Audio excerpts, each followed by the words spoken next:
अस्सलामुअलैकुम। पेशे खिदमत है अंबर नाग मारिया सीरीज की कहानी आधी औरत आधा सांप। पुरस्कार बंद एहराम के अंदर जाने का कोई रास्ता नहीं था। अंबर और नाग ने एहराम की तीनों तिकोनी दीवारों के इर्द गिर्द घूमकर देखा। उन्हें अंदर जाने का कोई रास्ता न मिला। नाग ने पत्थर के पुतले से एक बार फिर पूछा, याकूत ये बताओ कि तुमको एहराम के अंदर से जो लहरें आती महसूस हो रही हैं वो किसी इंसान की हैं या किसी जानवर की हैं? पत्थर का पुतला बोला, ये मैं नहीं बता सकता कि ये लहरें इंसान की हैं या नहीं। हाँ, ये किसी जिंदा जिस्म की लहरें हैं। नाग ने अंबर से मशवरा किया कि उन्हें एहराम के अंदर जाना चाहिए कि नहीं, क्योंकि वो ख्वामखा किसी मुसीबत में नहीं फंसना चाहते थे।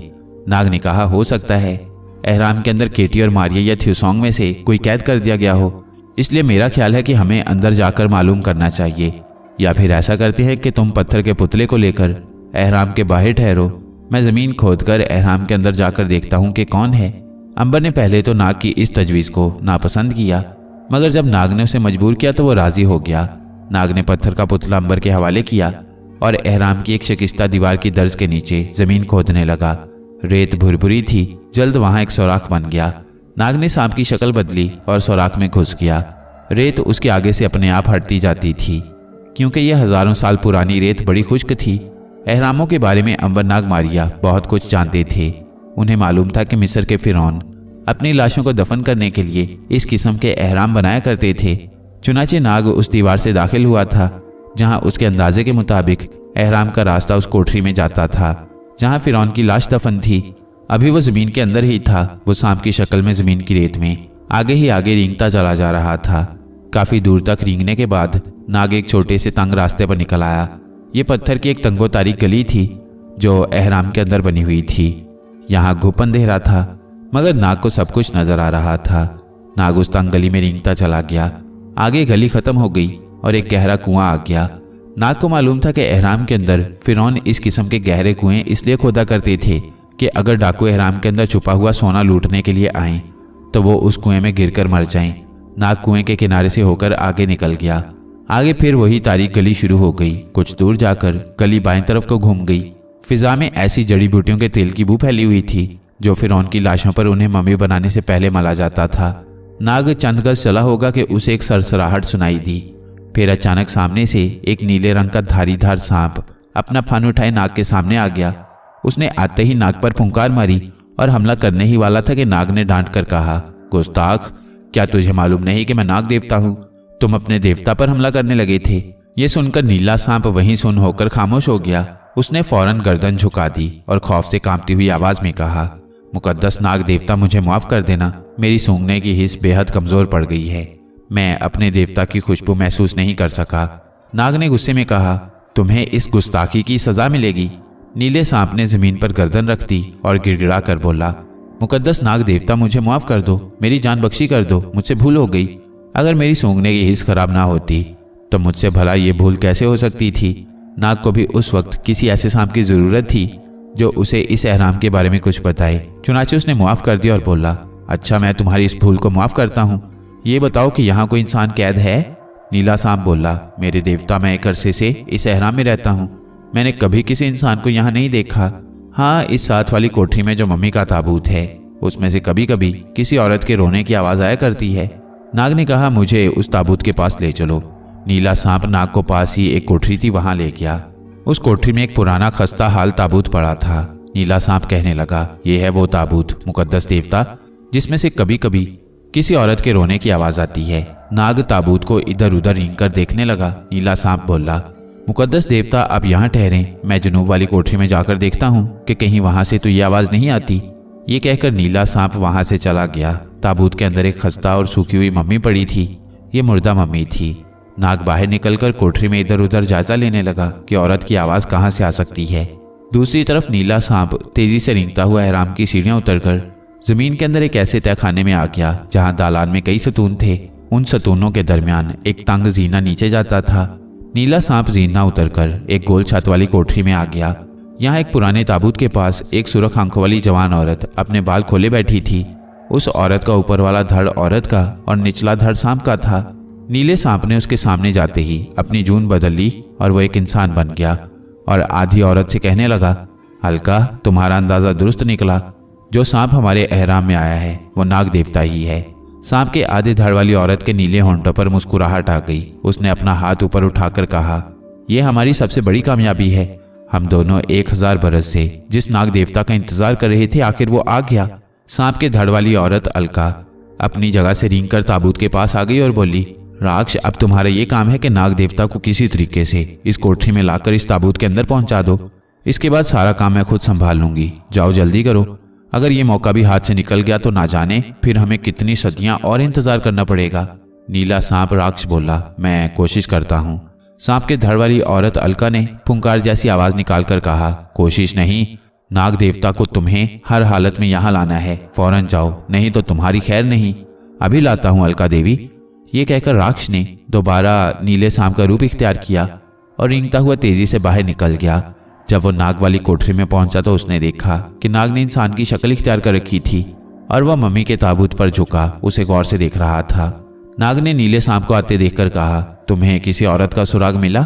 नीले सांप ने कहा, हाँ मुकद्दस देवता, निचली मंजिल में कोठरी है। उस कोठरी में एक ताबूत है। मुझे उस ताबूत में से किसी औरत की आवाज सुनाई दी थी। आप चलकर देख लें। नाग सांप के साथ चल पड़ा। नीला सांप उसे उसी कोठरी में ले आया जहां थोड़ी देर पहले सांप के आधे धड़ वाली औरत बैठी थी।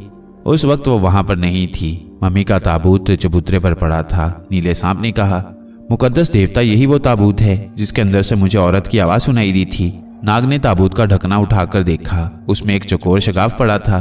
नीले सांप ने मक्कारी से कहा, मुकद्दस सांप, हो सकता है इस शगाफ के अंदर कोई औरत कैद हो।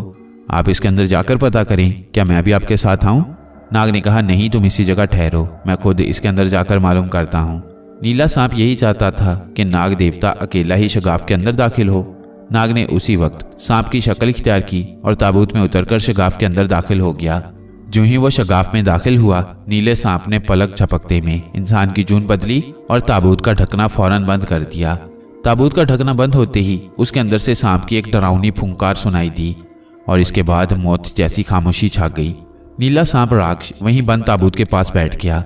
नाग जब शगाफ में दाखिल हुआ तो वो सांप की शक्ल में था।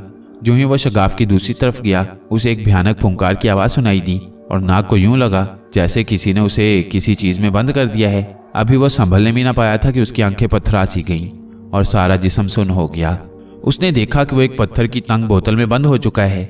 नाग ने सांस ऊपर खींचकर किसी दरिंदे की शक्ल इख्तियार करनी चाहिए ताकि बोतल तोड़कर बाहर निकल सके, मगर उसका सांस भी बंद हो चुका था और सांस अंदर को खींचे बगैर नाग कोई भी शक्ल इख्तियार न कर सकता था। वो समझ गया कि उसके साथ धोखा हुआ है और उसे किसी गहरी साजिश के तहत यहाँ लाया गया है, मगर वो कुछ नहीं कर सकता था। बोतल में अंधेरा था। नाग अपनी जगह से जरा सी भी हरकत नहीं कर सकता था क्योंकि उसका सारा जिस्म बेहिस हो गया था। उसे महसूस हुआ कि उसे उठाकर किसी जगह ले जाया जा रहा है। ताबूत के बाहर नीला सांप राक्ष उसी तरह खामोश बैठा था कि उसे देवी अलका की आवाज सुनाई दी। ये आवाज सांप की फुंकार जैसी थी। राक्ष, मुर्दा घर में पहुंचो। राक्ष अलका देवी का हुक्म सुनते ही नीले सांप में तब्दील हो गया और रेंगता हुआ ताबूत वाली कोठरी से बाहर निकल गया। मुर्दा घर उस पुरस्कार एहराम के सबसे नीचे था, जो एक नीची छत और पत्थर के सतूनों वाला बड़ा कमरा था जहां कोने में इंसानी हड्डियों के ढांचे पड़े थे। सांप के धड़ वाली औरत अलका दरमियान में उसी तरह बैठी थी कि उसके निचले सांप के धड़ ने कुंडली मार रखी थी। उसके सामने नीले रंग की एक गोल चौकी पर दायरा बना था। उस दायरे के अंदर वो पत्थर की बोतल पड़ी थी जिसमें नाग सांप की शक्ल में बेहिस हरकत पड़ा था। नीला सांप भी वहां आ गया। उसने इंसान की शक्ल इख्तियार कर ली और अदब से अलका की एक जाने बैठ गया। सांप के धड़ वाली औरत अलका मंत्र पढ़ने लगी। मंत्र पढ़ते पढ़ते वो बीच में रुक कर नाग की बोतल पर फुंकार जैसी फूंक मार देती थी। 7 मरतबा फूंक मारने के बाद अलका ने नाग वाली बोतल को उठाकर उसका ढक्कन खोल दिया और उल्टा करके पीछे हाथ मारा। बोतल के अंदर नाग इस हालत में लकड़ी की चौकी पर गिरा कि वो बहुत छोटा और बारीक सांप बन गया था। अलका ने मुस्कुराकर राक्ष की तरफ देखा और कहा, राक्ष, मेरी 1000 साल की मेहनत अब कामयाब होने वाली है। मैं इस मुकद्दस नाग देवता को अंगूठी बनाकर जब अपनी उंगली में पहनूंगी तो मेरा सांप का धड़ औरत का बन जाएगा। ये कहकर अलका ने नाग को चौकी पर से उठा लिया। नाग सब कुछ सुन रहा था, सब कुछ देख रहा था, मगर वो बेहिस था, न बोल सकता था, न सांस ले सकता था। अलका ने नाग को उठाकर उसे गोल अंगूठी की तरह किया और फिर अपनी उंगली में पहन लिया। नाग इतना छोटा और पतला हो गया था कि एक छोटी सी अंगूठी बन गया। अलका ने नाग को अंगूठी बनाकर अपनी उंगली में पहना ही था कि एक बिजली सी चमक गई। वहां रोशनी हुई और उस रोशनी के साथ ही अलका का निचला धड़ जो पहले सांप का था अब एक औरत के धड़ में तब्दील हो गया। अलका ने खुशी से एक जोरदार फुंकार मारी और कहा, सामरी सामरी, मैंने तुझे शिकस्त दे दी। मैं आखिर नागिन इंसान बनने में कामयाब हो गई। अब तू मेरा कुछ नहीं बिगाड़ सकता। मैं तेरे तिलिस्मी महल पर कब्जा करने आ रही हूँ। तेरा जादू अब मुझ पर नहीं चल सकेगा। अलका कह के मारकर हंसने लगी। उसका साथी नीला सांप यानी राक्ष भी बहुत खुश था। आखिर अलका देवी दोबारा औरत के जिस्म में तब्दील होने में कामयाब हो गई थी। 1000 बरस पहले सामरी जादूगर ने इन दोनों को सांप बनाकर अपने महल से निकाल दिया था, क्योंकि उन्होंने उसके तख्त पर कब्जा करने की कोशिश की थी और कहा था, अलका तुम आधी सांप और आधी औरत बनकर क़यामत तक जमीन पर रेंगती रहोगी। राक्ष भी सांप बन जाएगा। अब तुम कभी मेरे महल का रुख ना कर सकोगे। ना तुम जिंदों में होगे ना मुर्दों में। यही तुम्हारी सजा है। मगर अलका को एक जादूगर ने बता दिया था कि अगर किसी तरह तुम नाग देवता को काबू करके उस पर तिलिस्मी मंत्र पढ़कर 7 बार फूंकोगी तो तुम दोबारा औरत के रूप में आ जाओगी। जादूगर ने कहा था, मगर खबरदार, नाग देवता को अपने से जुदा ना करना। उसकी अंगूठी बनाकर अपनी उंगली में पहन लेना। फिर तुम्हारे अंदर इतनी ताकत आ जाएगी कि तुम पर दुनिया का कोई जादू असर ना कर सकेगा। अलका ने आधा सांप बनकर 1000 साल तक नाग देवता का इंतजार किया था। अब वो बड़ी खुश थी। उसने कहा, राक्ष चलो, हम सामरी के महल पर कब्जा करने जा रहे हैं। मेरे साथ आओ। एक फुंकार के साथ अलका नागिन बन गई। राक्ष भी सांप बन गया और वो दोनों हड्डियों के ढांचों के ढेर के नीचे एक खुफिया दरवाजे में से गुजरकर तारीक सुरंग में चलने लगे। उस सुरंग ने उन दोनों को एहराम के बाहर पहुंचा दिया। बाहर दिन की रोशनी में आते ही वो उड़न सांप बन गए और हवा में उड़ते हुए आसमान में गायब हो गए। वो सामरी के महल की तरफ जा रहे थे। एहराम के बाहर दूसरी तरफ अंबर बैठा था। नाग को एहराम के अंदर गए काफी देर हो गई थी। अंबर उठकर बेचैनी से टहलने लगा। फिर उसने पत्थर के पुतले से कहा, क्या तुम एहराम के अंदर से नाग के जिस्मों की लहरों को आते महसूस कर रहे हो? पत्थर के पुतले ने कहा, वो सांप की शक्ल में है। मैं उसके जिस्म की लहरों को सिर्फ इंसानी जिस्म में ही महसूस कर सकता हूँ। अंबर सोचने लगा कि नाग ने इतनी देर क्यों लगा दी। जब और ज्यादा वक्त गुजर गया तो उसे तशवीश हुई। वो उस रेतले शगाफ को देखने लगा जहां नाग सांप बनकर अंदर गया था। यहाँ उसने नाक ले जाकर नाग की बू सूंघने की कोशिश की। वो तड़पकर पीछे हट गया और पुतले से बोला, मुझे नाग की खुशबू नहीं आ रही। पत्थर का पुतला याकूत कुछ सोचकर बोला, हो सकता है नाग किसी बंद कोठरी में चला गया हो। अंबर बोला, नाग चाहे किसी बंद कोठरी में ही क्यों ना चला जाए, उसके जिस्म की खुशबू दीवारों में से भी आ जाया करती है। पत्थर के पुतले ने कहा, फिर अब तुम्हारा क्या इरादा है? अंबर ने कहा, मैं एहराम के अंदर जाकर नाग को तलाश करूंगा। पुतला खामोश रहा। अंबर ने पुतले को उठाकर जेब में डाला और एहराम के शगाफ के पास आ गया। ये बड़ा छोटा सा शगाफ था, मगर अंबर उसके अंदर हाथ डाल सकता था। अंबर ने शगाफ में हाथ डालकर उसके ऊपर जो भारी पत्थर लगा था उसे एक ही झटके से अपनी जगह से उखाड़ दिया।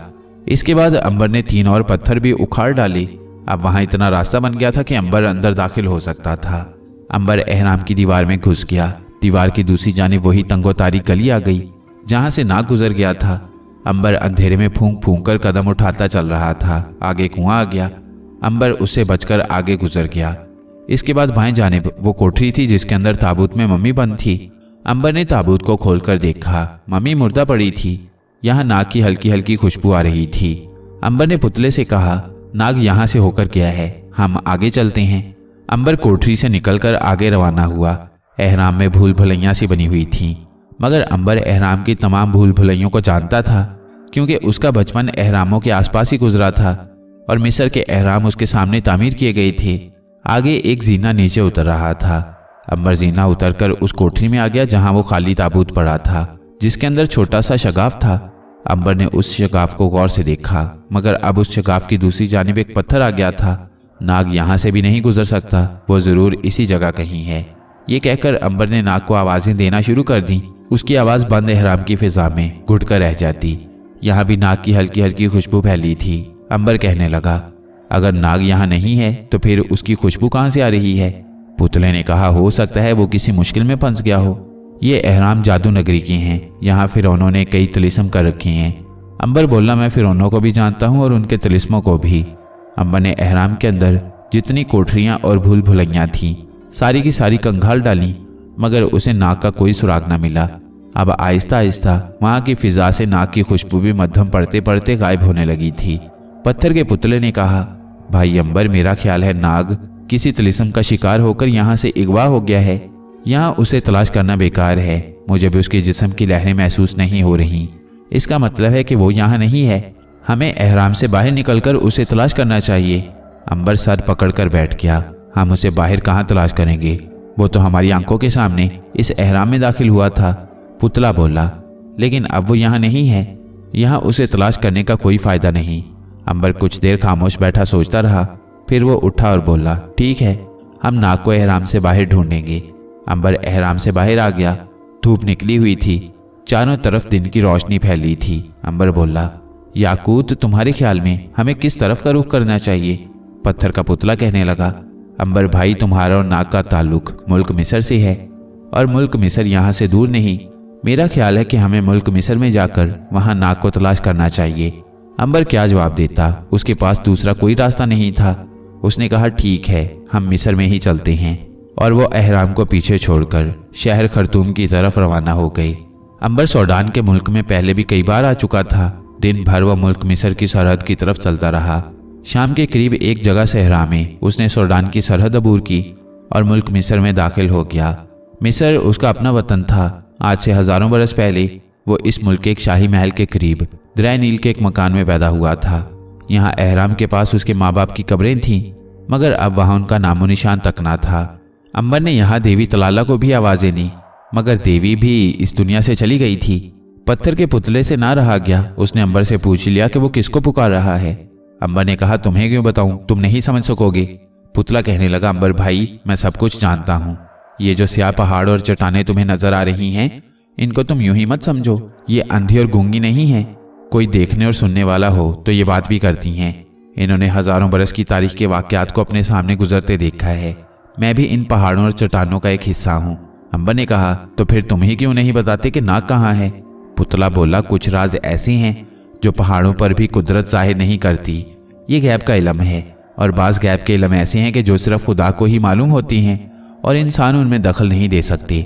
हाँ, मैं इस सिलसिले में तुम्हें मशवरा दे सकता हूँ। तो फिर तुम क्या मशवरा देते हो? अंबर ने पूछा। पुतला कहने लगा, अगर तुम किसी पत्थर बनी हुई मम्मी से बात करो तो हो सकता है वो तुम्हारी रहनुमाई कर सके। अंबर ने दिल में सोचा कि पत्थर का पुतला उससे मजाक कर रहा है।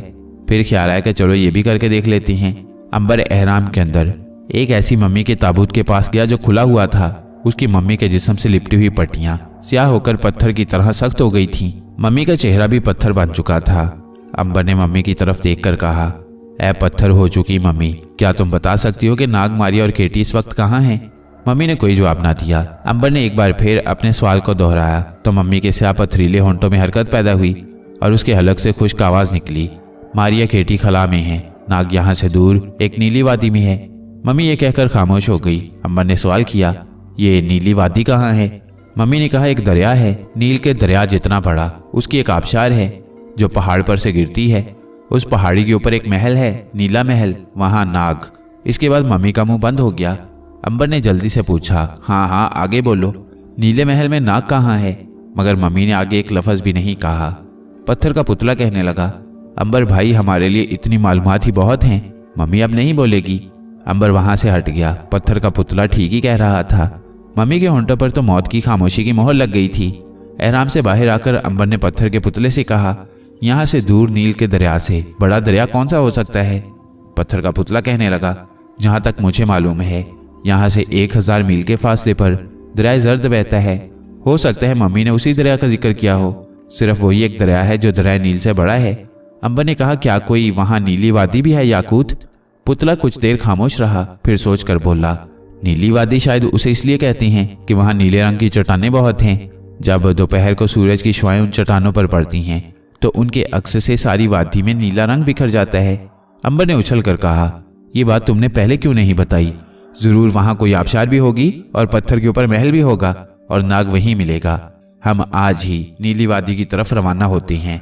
पुतला बोला, और मारिया केटी के बारे में क्या ख्याल है? अंबर ने कहा, वो खला में सफर कर रही हैं। पहले हमें नाग का पता लगाकर उसे साथ लेना होगा, उसके बाद हम खला की तरफ जाने के बारे में सोचेंगे। अंबर उसी रोज काहिरा से दरिया जर्द की तरफ रवाना हो गया। ये वो इलाका था जहां अंबर ने अपना बचपन और जवानी गुजारी थी।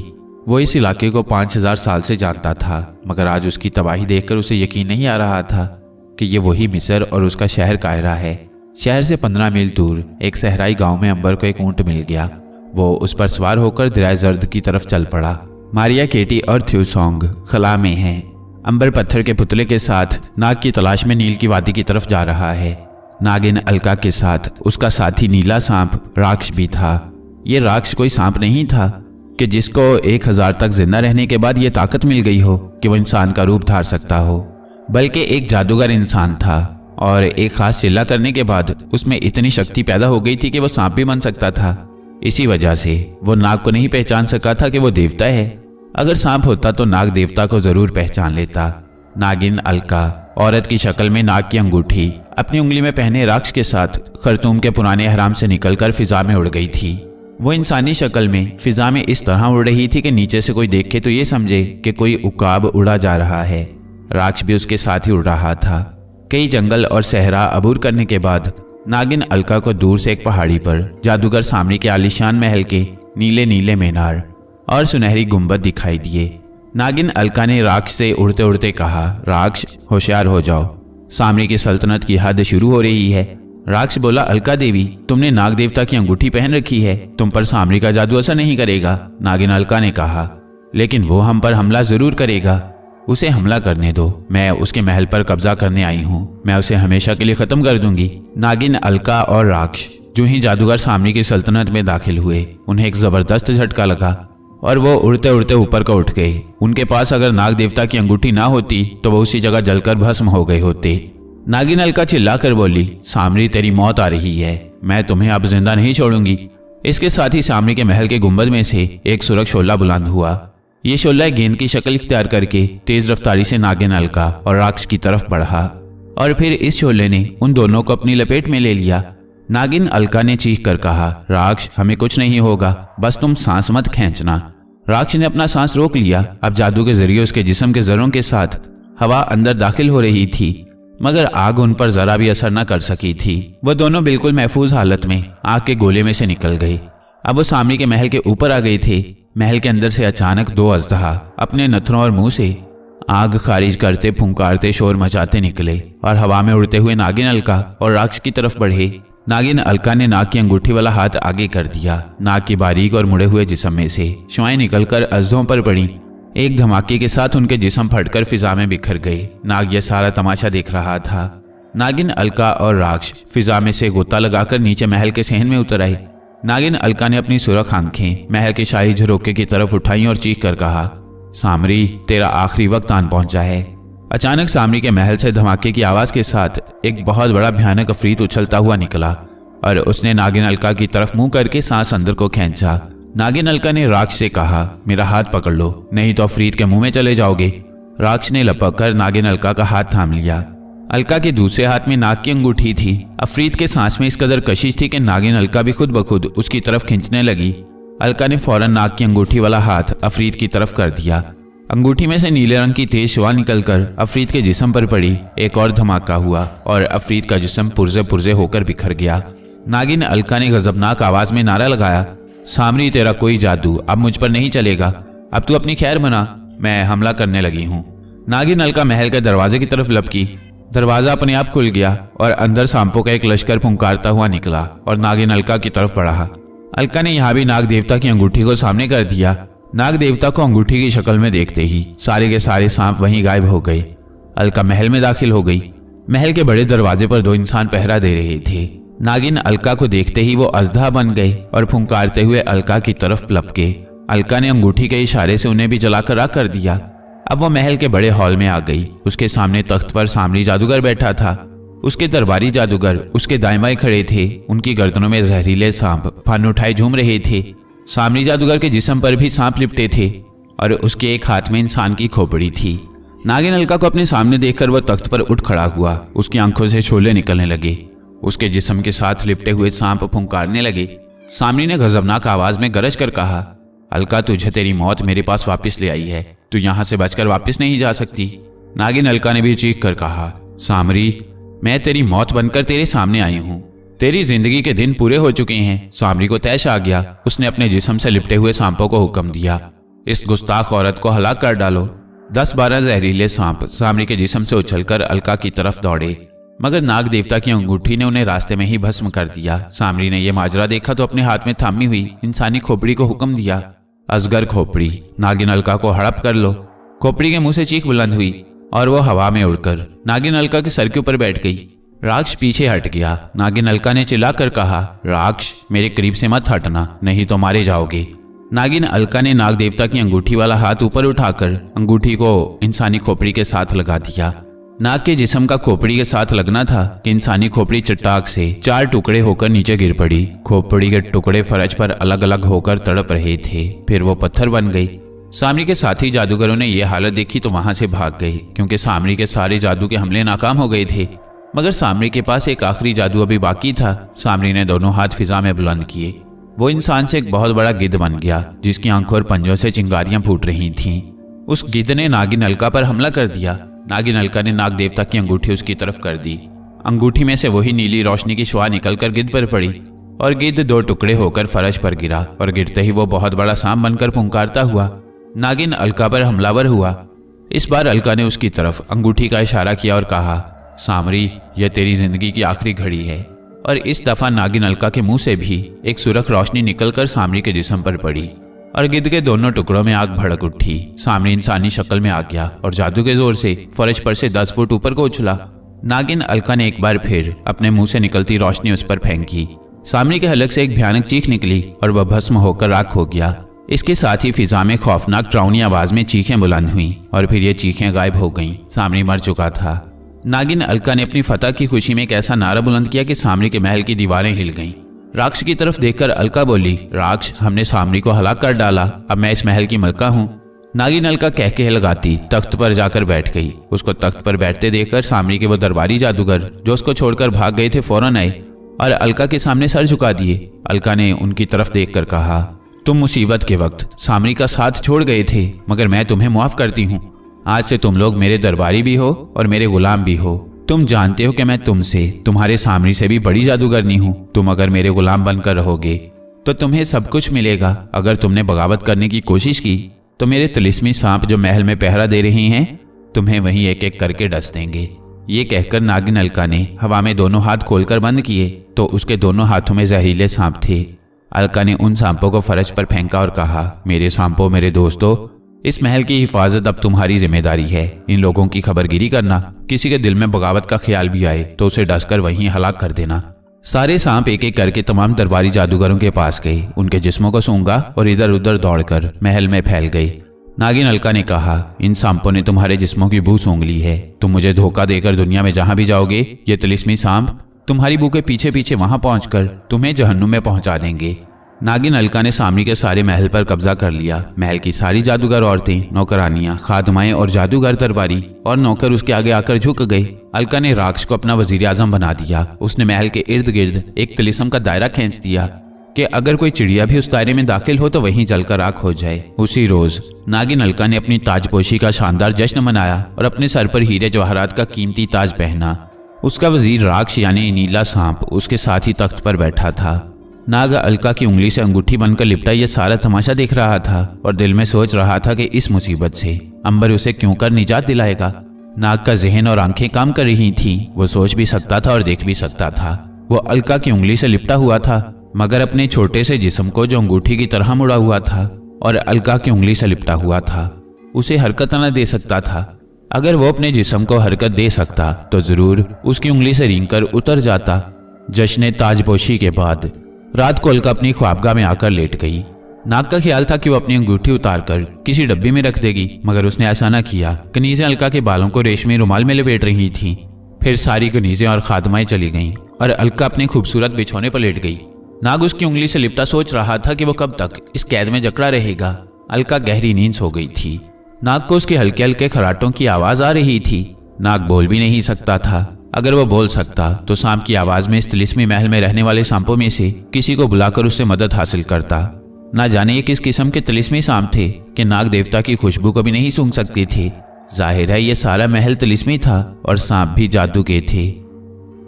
जब रात आधी गुजर गई तो अचानक अलका के खराटे बंद हो गए। वो आहिस्ता से जाकर बिछौने से निकलकर पलंग से नीचे उतर आई। पलंग के पास एक पत्थर का बॉक्स रखा हुआ था। अलका ने उस बॉक्स का ढकना खोलकर उसके अंदर पड़ा हुआ मोर का पंख उठा लिया। ये मोर का पंख भी पत्थर का था। अलका मोर के पंख को लेकर ख्वाबगाह के कोने में पर्दे के पीछे चली गई। नाग उसकी उंगली से लिपटा यह सब कुछ देख रहा था। अलका ने दीवार में एक जगह मोर के पर को लगाया तो वहां से हल्की सी गिड़गिड़ाहट के साथ दीवार में एक रास्ता बन गया। उसके आगे जीना बना हुआ था जो नीचे जाता था। अलका नीचे उतर गई। नाग यह सारा ड्रामा देख रहा था। नीचे एक छोटा सा कमरा था जिसकी छत पर एक उल्लू की शक्ल का फानूस लगा हुआ था। उस फानूस में से हल्की हल्की रोशनी निकल रही थी। अलका उस फानूस के नीचे जाकर खड़ी हो गई। फिर उसने फानूस की तरफ मुंह उठाकर कहा, अफरास्याब, मैंने तेरी मदद से सामरी को शिकस्त दी है, लेकिन मुझे तुम्हारे बताए हुए राज यानी इस नाग देवता की तरफ से परेशानी है। अगर किसी रोज ये मुझसे छीन लिया गया तो मैं क्या करूंगी। फानूस में रोशनी जलने बुझने लगी। फानूस में से आवाज आई, अलका, तेरी बादशाहत इस अंगूठी से कायम है। अगर ये नाग देवता वाली अंगूठी किसी दूसरे इंसान ने पहन ली तो तुम्हारा जादू खत्म हो जाएगा और तुम्हारा निचला धड़ सांप का बन जाएगा। अलका बोली, फिर मैं क्या करूं? इस अंगूठी को किस जगह संभाल कर रखूं कि इस पर किसी दूसरे बाहर के इंसान की नजर न पड़ सके। उल्लू के फानूस में से अफरास्याब की आवाज आई, तुम इसे उतारकर मेरे फानूस के अंदर छुपा दो, यहां तक कोई बाहर का इंसान नहीं पहुंच सकता। अलका ने फौरन नाग वाली अंगूठी उतारी और उसे उल्लू की शक्ल वाले फानूस के अंदर छुपा कर रख दिया और बोली, अब तुम इसकी हिफाजत करना अफरास्याब। अफरास्याब जादूगर की आवाज आई, तुम फिक्र ना करो, मैं इसकी हिफाजत करूंगा। अब तुम सुकून के साथ जाकर आराम करो। अलका बोली, मैं इसीलिए तुम्हारे पास आई थी क्योंकि मुझे अंगूठी के खो जाने का ख्याल परेशान कर रहा था। ये कहकर अलका तय खाने से वापस अपनी ख्वाबगाह में आ गई। उसने मोर का पंख पलंग के पास पत्थर के डिब्बे में बंद कर दिया और आराम से सो गई। नाग अंगूठी की शक्ल में तय खाने के अंदर उल्लू के फानूस में खामोश पड़ा था और सोच रहा था कि अब तो यहां से कोई भी उसे नहीं निकाल सकता। दूसरी तरफ अंबर सहराओं में सफर करता चला जा रहा था। पत्थर का पुतला उसकी जेब में था। अंबर ऊंट पर बैठा था। उसे सफर करते करते कई दिन गुजर गए थे। अभी तक किसी जानिब से भी उसे मारिया केटिया नाग की खुशबू महसूस नहीं हुई थी। एक रोज बड़े जोर की आंधी आई। सहरा में रेत के टीले उड़ने लगे। अंबर ऊंट से उतरकर उसकी ओट में कंबल ऊपर लेकर बैठ गया। जब आंधी थमी तो उस पर रेत ही रेत पड़ी थी। उसने रेत को झाड़ा और पत्थर के पुतले को जेब से निकाल कर पूछा, याकूत, तुम्हारा क्या ख्याल है? अभी दरिया जर्द कितनी दूर होगा? पत्थर के पुतले ने एक तरफ से हवा में मौजूद रेत के जर्रों को सूंघ कर कहा, मेरा ख्याल है कि हम अगर शुमाल की तरफ चलते रहे तो सुबह दरिया के किनारे पहुंच जाएंगे। अंबर ऊंट पर सवार हो गया और सफर शुरू कर दिया। पत्थर के पुतले का अंदाजा सही था। दिन निकला तो अंबर ने देखा कि सामने एक दरिया बह रहा था। दरिया के दूसरे किनारे दूर छोटे छोटे पहाड़ थे। अंबर ने याकूत से कहा, याकूत, दरिया पर तो हम आ गए हैं। अब मुझे यकीन है कि नीली वादी इन सामने वाले पहाड़ों के दरमियान होगी। हाँ, याकूत ने कहा, हमें उसी तरफ सफर करना होगा।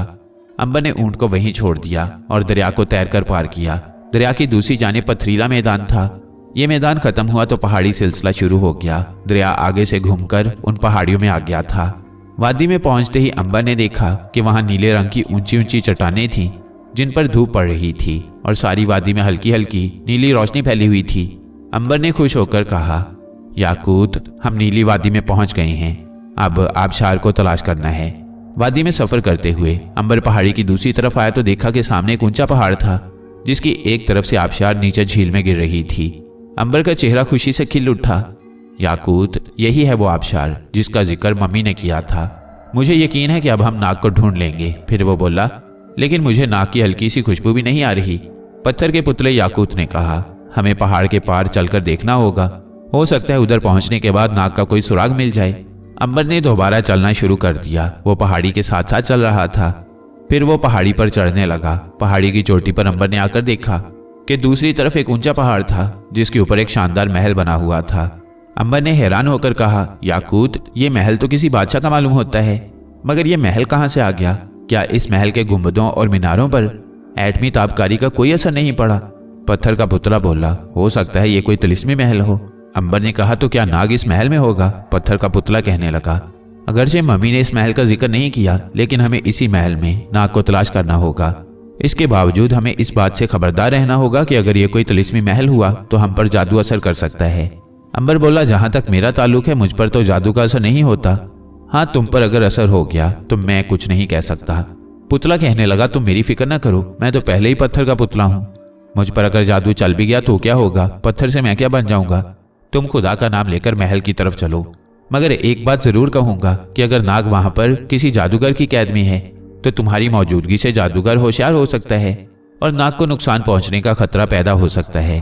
तो फिर तुम्हारी क्या राय है? अंबर ने पूछा। पुतले ने कहा, तुम्हें भेष बदलकर वहां जाना चाहिए। अंबर कहने लगा, मैं यहाँ किस तरह से भेष बदल सकता हूँ? यहाँ तो कोई दूसरा आदमी नजर नहीं आ रहा कि मैं उसके कपड़े पहन लूं। अंबर के इस सवाल का पुतले ने कोई जवाब ना दिया। अंबर ने खुद ही अपने जहन में तय कर लिया कि वो खुफिया तरीके से इस महल में दाखिल होने की कोशिश करेगा। पहाड़ी से उतरकर वो दूसरी वादी में गुजरता हुआ तिलिस्मी महल वाले पहाड़ की तरफ बढ़ा। पहाड़ की चढ़ाई बड़ी सीधी थी, मगर अंबर के लिए चढ़ाई कुछ ज्यादा मुश्किल नहीं थी। वो पहाड़ की आधी चढ़ाई चढ़ गया। यहाँ एक खुली जगह आ गई। कुछ दरख्त यहाँ साया किए हुए थे। एक चश्मा भी बह रहा था। अंबर यहाँ मुंह हाथ धोने के लिए रुक गया। वो चश्मे की तरफ बढ़ रहा था कि उसे इंसानी आवाज सुनाई दी। अंबर जल्दी से दरख्तों के पीछे छुप गया। उसने देखा कि दो आदमी जिन्होंने लंबे लंबे लिबादे पहन रखे थे और सरों पर नीले रंग की टोपियां थी, बातें करते आ रहे थे। वो चश्मे के पास आकर बैठ गए और बातें करने लगे। एक ने कहा, फंगश हमारी मलका देवी अलका के खिलाफ उसका वजीर राक्ष कोई साजिश कर रहा है। दूसरा आदमी जिसका नाम फंगश था बोला, जब तक अलका के पास तिलिस्मी अंगूठी है उसका कोई कुछ नहीं बिगाड़ सकता। दूसरा आदमी बोला, वजीर राक्ष उस तिलिस्मी अंगूठी को हासिल करने की पूरी कोशिश करेगा। फंगश ने कहा, अलका देवी ने सुना है कि तिलिस्मी अंगूठी किसी खुफिया जगह छुपा कर रख दी है। अब ये अंगूठी उसकी उंगली में नहीं होती। दूसरा आदमी कहने लगा, हमें इस वक्त देवी अलका की मदद करनी चाहिए और उसे राक्ष की साजिश से आगाह करना चाहिए। फंगश ने कहा, हमें क्या जरूरत है इस मुसीबत में पड़ने की? हम शाही महल के मामूली गुलाम हैं। आज थोड़ा वक्त मिला तो इस तरफ की सैर करने निकल आए। चलो अब वापस महल में चलते हैं। अंबर ने फौरन एक स्कीम तैयार कर ली थी। इस स्कीम का ख्याल उसे इन दोनों आदमियों की बातें सुनने के बाद आया था। अंबर तेजी से दरख्तों के पीछे निकल आया और दोनों आदमियों की तरफ बढ़ा। एक अजनबी को अपनी तरफ आते देखकर फंगश ने खंजर निकालकर अंबर पर पूरी ताकत से फेंका। खंजर अंबर के सीने पर लगा और नीचे गिर पड़ा। इतनी देर में अंबर ने उन दोनों की गर्दनों को अपने पंजों में दबोच लिया था। अंबर की गिरफ्त इतनी मजबूत थी कि दोनों आदमियों का सांस बंद होने लगा। अंबर ने उन्हें उस वक्त छोड़ा जब वो दोनों अगली दुनिया को रुखसत हो चुके थे। अंबर ने फौरन अपने कपड़े उतारकर फंगश के कपड़े पहन लिए, लिबादा ओढ़ा और नीली टोपी अपने सर पर जमा ली। पत्थर के पुतले की आवाज आई, ये सब कुछ तुम किस लिए कर रही हो अंबर? अंबर ने कहा, मैं फंगश बनकर मलका अलका देवी के महल में दाखिल होऊंगा। मुझे यकीन है नाग इसी महल में किसी तिलिस्म के जेर असर कैद है। पुतला कहने लगा, शायद ऐसा ही हो, क्योंकि मम्मी कभी झूठ नहीं बोलती। अंबर ने दोनों आदमियों की लाशें पहाड़ के नीचे फेंक दी और अब देवी अलका के तिलिस्मी महल के गुलाम के लिबास में महल के दरवाजे पर पहुंचा तो देखा कि महल के दरवाजे पर नीले लिबादों और नीली टोपियों वाले पहरेदार पहरा दे रहे थे। उनके हाथों में लंबी लंबी तलवारें थीं। अंबर ने पुतले से कहा, मैं इस महल के एक गुलाम फंगश के भेष में यहाँ जा रहा हूँ, तुम खामोश रहना। पत्थर के पुतले ने कहा, तुम बेफिक्र रहो, मैं तुम्हारी जेब में खामोश रहूंगा। अंबर महल के दरवाजे पर पहुंचा तो पहरेदार ने उसकी तरफ घूरकर देखा और कहा, तुमको पहले महल में नहीं देखा, तुम कौन हो? अंबर ने बड़ी बेनियाजी और एतमाद के साथ कहा, अब तुम अपने आदमियों को भी नहीं पहचानते हो। मैं तुम्हारी शिकायत वजीर आजम राक्ष से कर दूंगा। पहरेदार ने राक्ष का नाम सुनकर जल्दी से कहा, चलो चलो भाई, मुझसे गलती हो गई। वजीर आजम से शिकायत करने की भला क्या जरूरत है? अंबर मुस्कुराता हुआ बड़े एतमाद के साथ महल में दाखिल हो गया। अंबर ने महल में दाखिल होकर चारों तरफ देखा। एक खूबसूरत बाग था जिसमें चांदी जैसे फव्वारे चल रहे थे। बरामदे में सुनहरी सतून खड़े थे। कनीजें बाग में फूल चुन रही थीं। अंबर ने जैसा लिबास पहन रखा था इसी किस्म के लिबास दूसरे गुलामों ने भी पहन रखे थे और वह मुख्तलिफ जगहों पर पहरा दे रहे थे। अंबर को कुछ मालूम नहीं था कि वो किस तरफ को जाए और कहाँ जाकर पहरा दे। उसे यह भी खतरा था कि कोई उसे अजनबी देखकर शोर न मचा दे। मगर अंबर ने देखा कि कोई गुलाम दूसरे गुलाम से बात नहीं कर रहा था। लगता था कि ये सब एक दूसरे के लिए अजनबी हैं। ये बात अंबर के हक में जाती थी।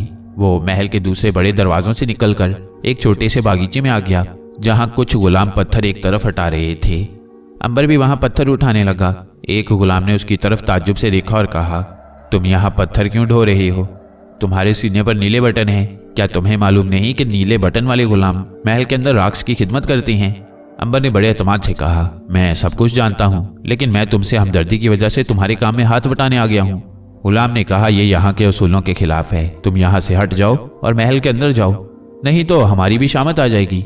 अंबर को मालूम हो चुका था कि उसे कहाँ जाकर काम करना है। चुनाचे वो मुस्कुरा कर बोला, अच्छा भाई, मैं अंदर ही चला जाता हूँ। और अंबर महल के अंदर दाखिल हो गया। एक बात समझ गया था कि यहाँ के गुलाम एक दूसरे की शक्लों को ज्यादा नहीं जानते, वरना ये गुलाम अंबर को देखकर जरूर कहता कि मैंने तुम्हें पहले यहाँ नहीं देखा। अंबर महल के दूसरे बड़े दरवाजे में से गुजरकर शाही हॉल कमरे में आ गया। यहाँ शानदार रेशमी पर्दे लहरा रहे थे। जगह जगह कालीन बिछे थे जिन पर कीमती सोफे पड़े थे। यहाँ गुलाम इधर उधर चल फिर रहे थे। कोई फूलों का गुलदस्ता लिए जा रहा था, किसी के हाथ में फूलों का तश्त था। अंबर ने बागीचे में से फूल तोड़कर उनका एक गुलदस्ता बनाया और दूसरे गुलामों के पीछे वो भी चल पड़ा कि देखें ये फूल कहाँ ले जा रहे हैं। गुलामों ने महल के एक दूसरे आलीशान कमरे में फूल गुलदान में जाकर लगा दिए। इतने में एक शहाना लिबास वाला आदमी दूसरे खादिमों के साथ वहां से गुजरा। अंबर को मालूम हुआ कि यह वज़ीर आज़म राक्ष था। अंबर ने उसकी शक्ल ज़हन में बिठा ली। दोपहर तक वो महल में काम करता रहा। शाम को उसे दूसरे गुलामों के साथ दरबार हॉल में जाने का हुक्म मिला। यहाँ पहली बार अंबर ने मलका यानी अलका देवी को तख्त पर बड़ी शान के साथ बैठे हुए देखा। वज़ीर आज़म राक्ष उसके साथ ही तख्त पर बैठा था और बड़ी गहरी नजरों से मलका को तक रहा था। अंबर इस टो में था कि किसी तरह उसे मलका अलका देवी के पास अकेले जाने का मौका मिल जाए और वह राक्ष की साजिश के बारे में उसे बताकर उसकी हमदर्दियां हासिल करे और फिर नाग के बारे में सुराग लगाए।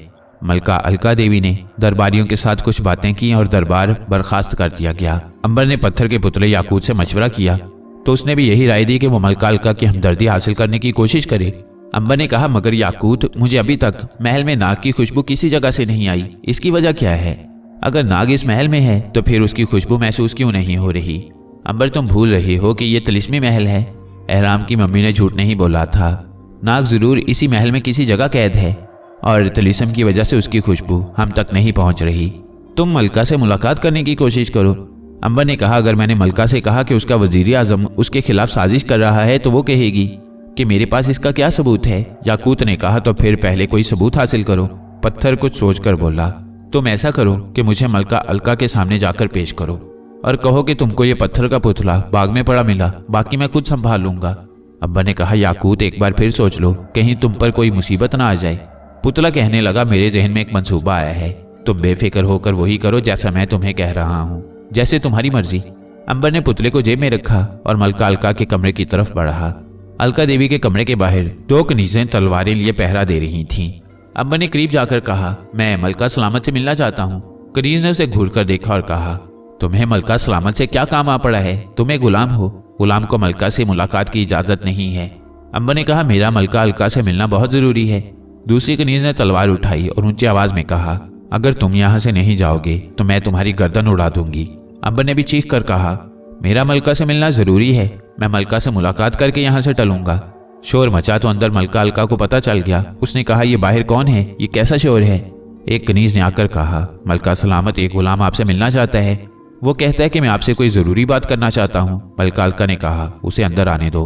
अंबर को मलका ने अपने कमरे में तलब कर लिया और उसकी तरफ गौर से देखकर पूछा, तुम क्या कहना चाहते हो? अंबर ने कहा, मलका सलामत, मैं तन्हाई में आपको एक जरूरी बात बताना चाहता हूँ। मलका अलका देवी ने तमाम कनीजों को वहां से चले जाने का हुक्म दिया। जब सारी कनीजें चली गईं और कमरा खाली हो गया तो मलका ने पूछा, क्या कहना चाहती हो तुम? अंबर ने कहा, मलका सलामत, मैं आपका अदना गुलाम हूँ, लेकिन मैं ये कभी बर्दाश्त नहीं कर सकता कि कोई शख्स आपको नुकसान पहुंचाए। तुम क्या कहना चाहती हो? साफ साफ कहो, मलका ने डांट कर कहा। अंबर ने जेब से पत्थर का पुतला निकालकर मलका को दिखाया और कहा, मलका सलामत, मुझे महल के बाग में ये पत्थर का पुतला मिला है। ये बोलता है, देखता है। इसने मुझे कहा है कि महल में आपके खिलाफ वजीर आजम खतरनाक साजिश कर रहा है। मलका अलका की तेवरी चढ़ गई। उसने अंबर की तरफ तेज सुरख आंखों से देखा और कहा, तुम क्या बकवास कर रही हो? अंबर ने कहा, मलका सलामत, मैं आपका गुलाम हूँ, मगर आप इस पुतले से खुद बात करके मालूम कर लें। मुझे खुद इस पुतले की बातों पर एतबार नहीं आ रहा था, इसीलिए मैं इसे आपके पास ले आया हूँ कि आप खुद इससे बात कर लें। मलका अलका ने पुतले की तरफ गौर से देखा, फिर उसे कहा, क्या तुम बात कर सकते हो?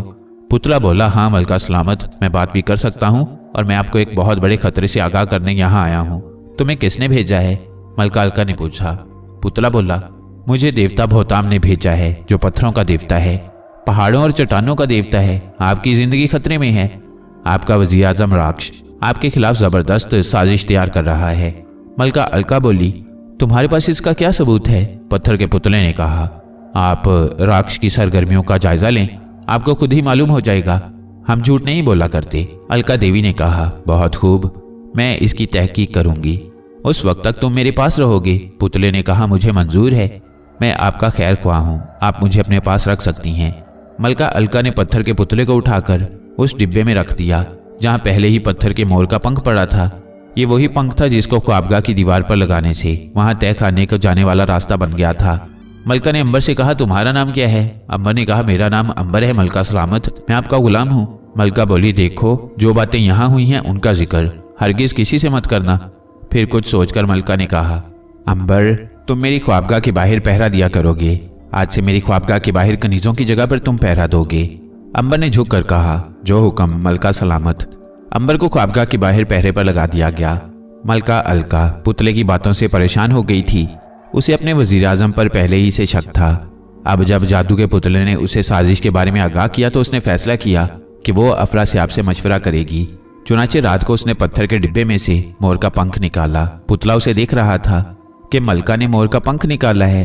मलका अलका सीधी तय खाने में गई और उसने उल्लू के फानूस की तरफ मुंह करके अफरासियाब को आवाज दी। अफरासियाब ने पूछा, मुझे किस लिए पुकारा है तुमने? अलका ने कहा, एक पत्थर का पुतला मेरे पास आया है। उसने मुझे बताया है कि मेरा वजीर आजम राक्ष मेरे खिलाफ साजिश कर रहा है। क्या ये खबर दुरुस्त है अफरासियाब ने कहा, हाँ, मैं खुद चाहता था कि तुम मेरे पास आओ और मैं तुम्हें यह बात बताऊं। राक्ष तुम्हारे खिलाफ साजिश कर रहा है। मलका अलका को गुस्सा आ गया। उसने कहा, मैं उसे जिंदा नहीं छोड़ूंगी। अफरासियाब बोला, ये तुम भी खूब जानती हो कि राक्ष तिलिस्मी आदमी है और वह सांप बनकर फरार हो सकता है, इसलिए तुम उसे आसानी से हलाक नहीं कर सकती। मलका अलका ने कहा, तो क्या मैं उसे इजाजत दे दूं कि वो मेरे खिलाफ साजिश करे और मेरी नाग देवता की अंगूठी उड़ाकर ले जाए? अफरासियाब बोला, अगर वो यहाँ अंगूठी लेने आया तो मैं अपने तिलिस्म से उसे हलाक कर डालूंगा। तुम अंगूठी की तरफ से कोई फिक्र मत करो। हाँ, राक्ष से होशियार रहो।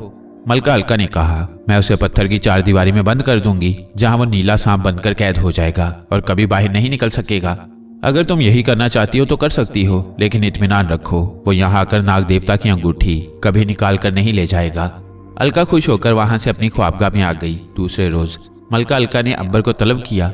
वो वजीर आजम को पत्थर के तहखाने में बंद करने के लिए अंबर से मदद लेना चाहती थी, क्योंकि यही एक गुलाम था जिसको साजिश के बारे में इल्म था। अंबर आया तो मलका ने कहा, अंबर अगर तुम मेरे वफादार गुलाम हो तो गद्दार राक्ष को पत्थर के तहखाने में बंद करने में मेरी मदद करो। मैं तुम्हें अपना खास गुलाम बना लूंगी और तुझे बहुत इनाम दूंगी। अंबर ने अदब से झुक कर कहा, मलका सलामत, मेरे लिए इससे बड़ी खुशी की बात और क्या हो सकती है कि मैं आपके काम आऊं। मुझे इनाम का कोई लालच नहीं। आपकी मदद करते हुए अगर मेरी जान भी चली जाती है तो मुझे कोई दुख नहीं होगा। मलका अलका अपने गुलाम अंबर की इस बात पर बड़ी खुश हुई। उसने कहा, तो सुनो, मैं पत्थर की कोठरी का मुआयना करने के बहाने वजीर आजम राक्ष को साथ लेकर वहां जाऊंगी। तुम मेरे खास गुलाम बनकर मेरे साथ जाओगे। फिर पत्थर की कोठरी में पहुंचकर तुम वजीर आजम राक्ष को बातों में लगाओगे और मैं उस पर जादुई मंत्र पढ़कर फूंकूंगी जिससे वो बेहोश हो जाएगा। इसके बाद हम कोठरी को बंद करके वहां से आ जाएंगे। अंबर ने कहा, मैं आपका हर हुक्म बजा लाऊंगा मलका सलामत। शाबाश, अब तुम मेरे दूसरे हुक्म का इंतजार करो। अंबर आदाब बजा लाकर मलका अलका की ख्वाबगाह से बाहर आकर पहरा देने लगा। असल में मलका अलका ने एक चाल चली थी। वो एक तीर से दो निशाने मारना चाहती थी। वो नहीं चाहती थी कि अंबर को इस राज का इल्म हो जाए कि मलका ने वजीर आजम राक्ष को संगे मरमर की कोठरी में बंद करके मार डाला है। चुनाचे उसने फैसला किया था कि वो अंबर को भी कोठरी में बंद कर देगी ताकि ये राज कोठरी में अंबर के साथ ही हमेशा के लिए दफन हो जाए। दूसरे दिन शाम को मलका अलका ने अंबर को तलब किया। उसके कमरे में वजीर आजम राक्ष भी अपने शाही लिबास में मौजूद था। मलका ने अंबर की तरफ देखकर कहा, राक्ष, अंबर मेरा गुलाम भी मेरे साथ कोठरी में जाएगा। अगर वहां कोई दीवार शिकस्ता हुई तो ये उसकी मुरम्मत कर देगा। तुम तो जानते हो कि संगे मरमर की ये कोठरी हमारे महल की सलामती के लिए बहुत जरूरी है। वजीर आजम ने कहा, आपने बजा फरमाया मलका सलामत, चलिए चलकर संगे मरमर की कोठरी का मुआयना करते हैं। मलका अलका और वजीर आजम राक्ष संगे मरमर की कोठरी की तरफ चल पड़े। अंबर उनके पीछे था। कई राहदारियों से गुजरकर वह महल की निचली मंजिल में आ गई। यहाँ एक पत्थर का दरवाजा बना हुआ था। मलका अलका ने खुफिया बटन को दबाया तो पत्थर की दीवार एक तरफ खिसक गई। वो सब अंदर दाखिल हो गई। अंबर ने देखा कि यह संगे मरमर की एक छोटी सी कोठरी थी जहाँ कोई रोशनदान या खिड़की नहीं थी, बल्कि झूठ मूठ कोठरी का मुआयना करने लगी। वजीर आजम राक्ष एक जगह खड़ा था। मलका अलका ने अंबर को इशारा किया। अंबर ने वजीर आजम से कहा, हजूर अनवर, मुझे उस कोने में एक जगह पत्थर उखड़ा हुआ लगता है, जरा देखें तो। वजीर आजम राक्ष को भी अभी तक साजिश का जरा सा भी इल्म नहीं हुआ था। वो अंबर के साथ कोने की तरफ जाकर वहां झुककर पत्थरों को तकने लगा। अचानक उनके पीछे खटाक की आवाज से कोठरी के पत्थर की दीवार बंद हो गई। अंबर और वजीर आजम ने चौंक कर पीछे देखा। दीवार बंद हो चुकी थी। अंबर को अब पता चला कि मलका अलका ने उसके साथ भी धोखा किया था। वजीर आजम ने दीवार में एक ताक में हाथ डालकर बटन दबाया, मगर पत्थर की दीवार अपनी जगह से ना हिली। मलका अलका देवी इतनी बेवकूफ नहीं थी। उसने बाहर से खुफिया बटन काटकर अंदर वाले बटन को बेकार बना दिया था। अब वो दोनों अंदर बंद हो चुके थे और बाहर जाने का कोई रास्ता नहीं था। वजीर आजम राक्ष ने घूरकर अंबर की तरफ देखा और कहा, मुझे यकीन है कि तुम भी मलका की साजिश में शरीक थे। अंबर ने कहा, आपको गलत फहमी हुई है हजूर अनवर।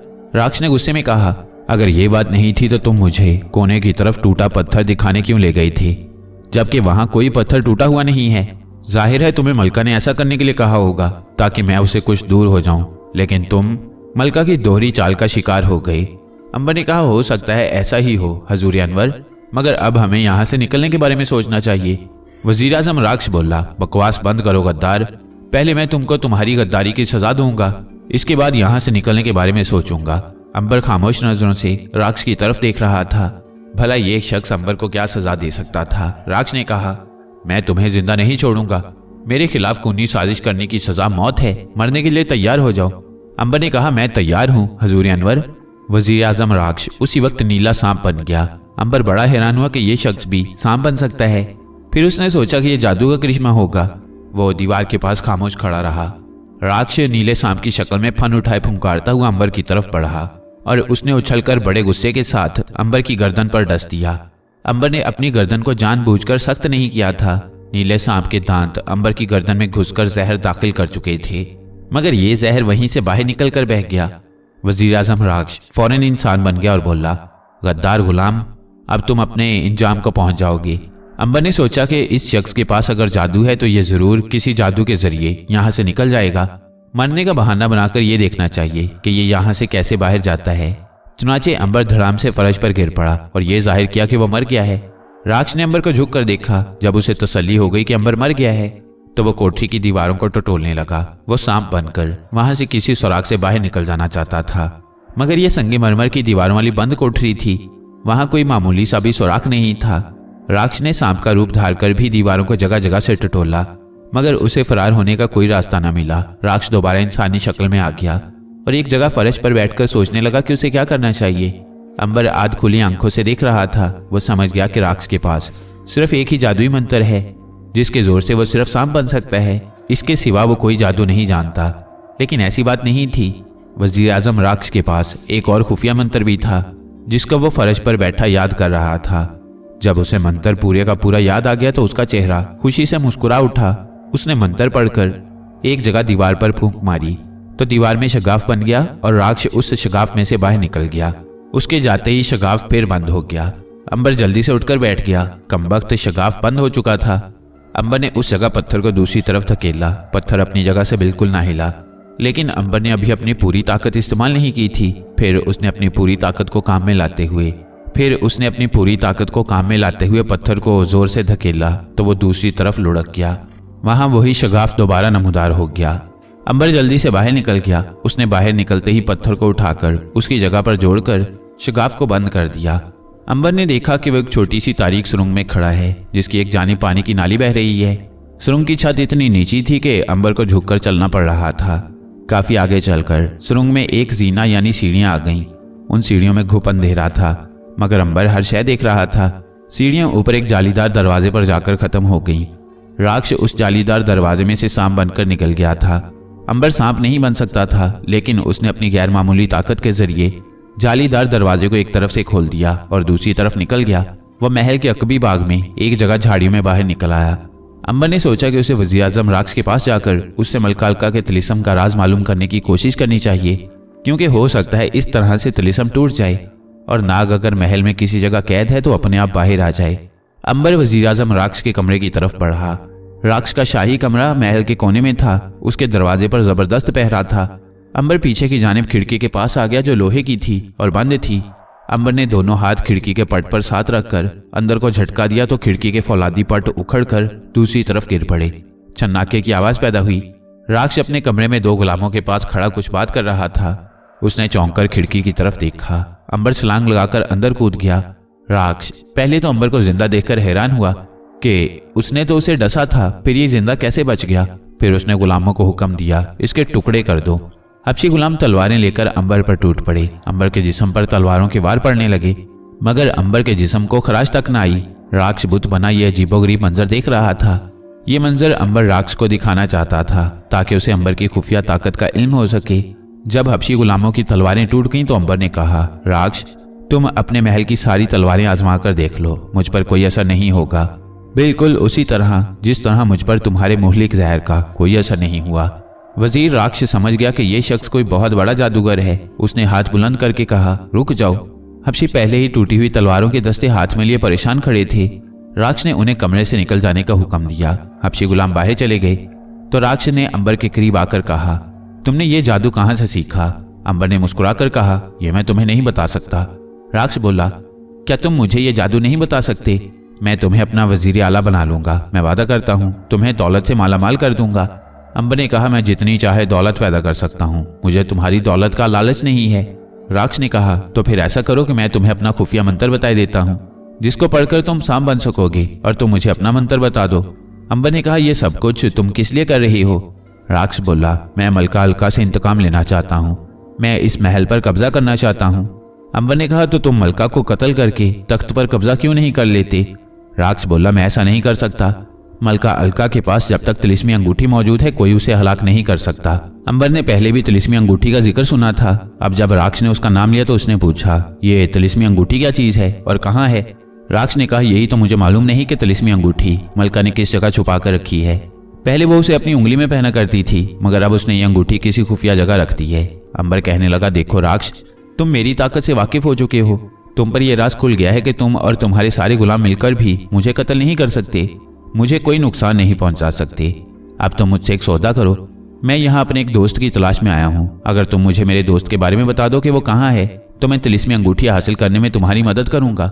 वजीर आजम राक्ष ने पूछा, तुम्हारा दोस्त कौन है और यहाँ कब आया था? मैं तो उसके बारे में कुछ नहीं जानता, तुम उसका नाम बताओ कि वो कब इधर आया था। अंबर ने कहा, तुम भी खुफिया मंत्र के जरिए सांप बन जाते हो, मगर मेरा दोस्त सांपों का देवता है।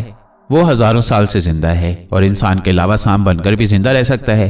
उसका नाम नाग है, वो नाग देवता है। क्या तुमने उसे महल में कहीं देखा है? क्योंकि मुझे एक ज्योतिषी ने बताया था कि नाग इसी महल में है।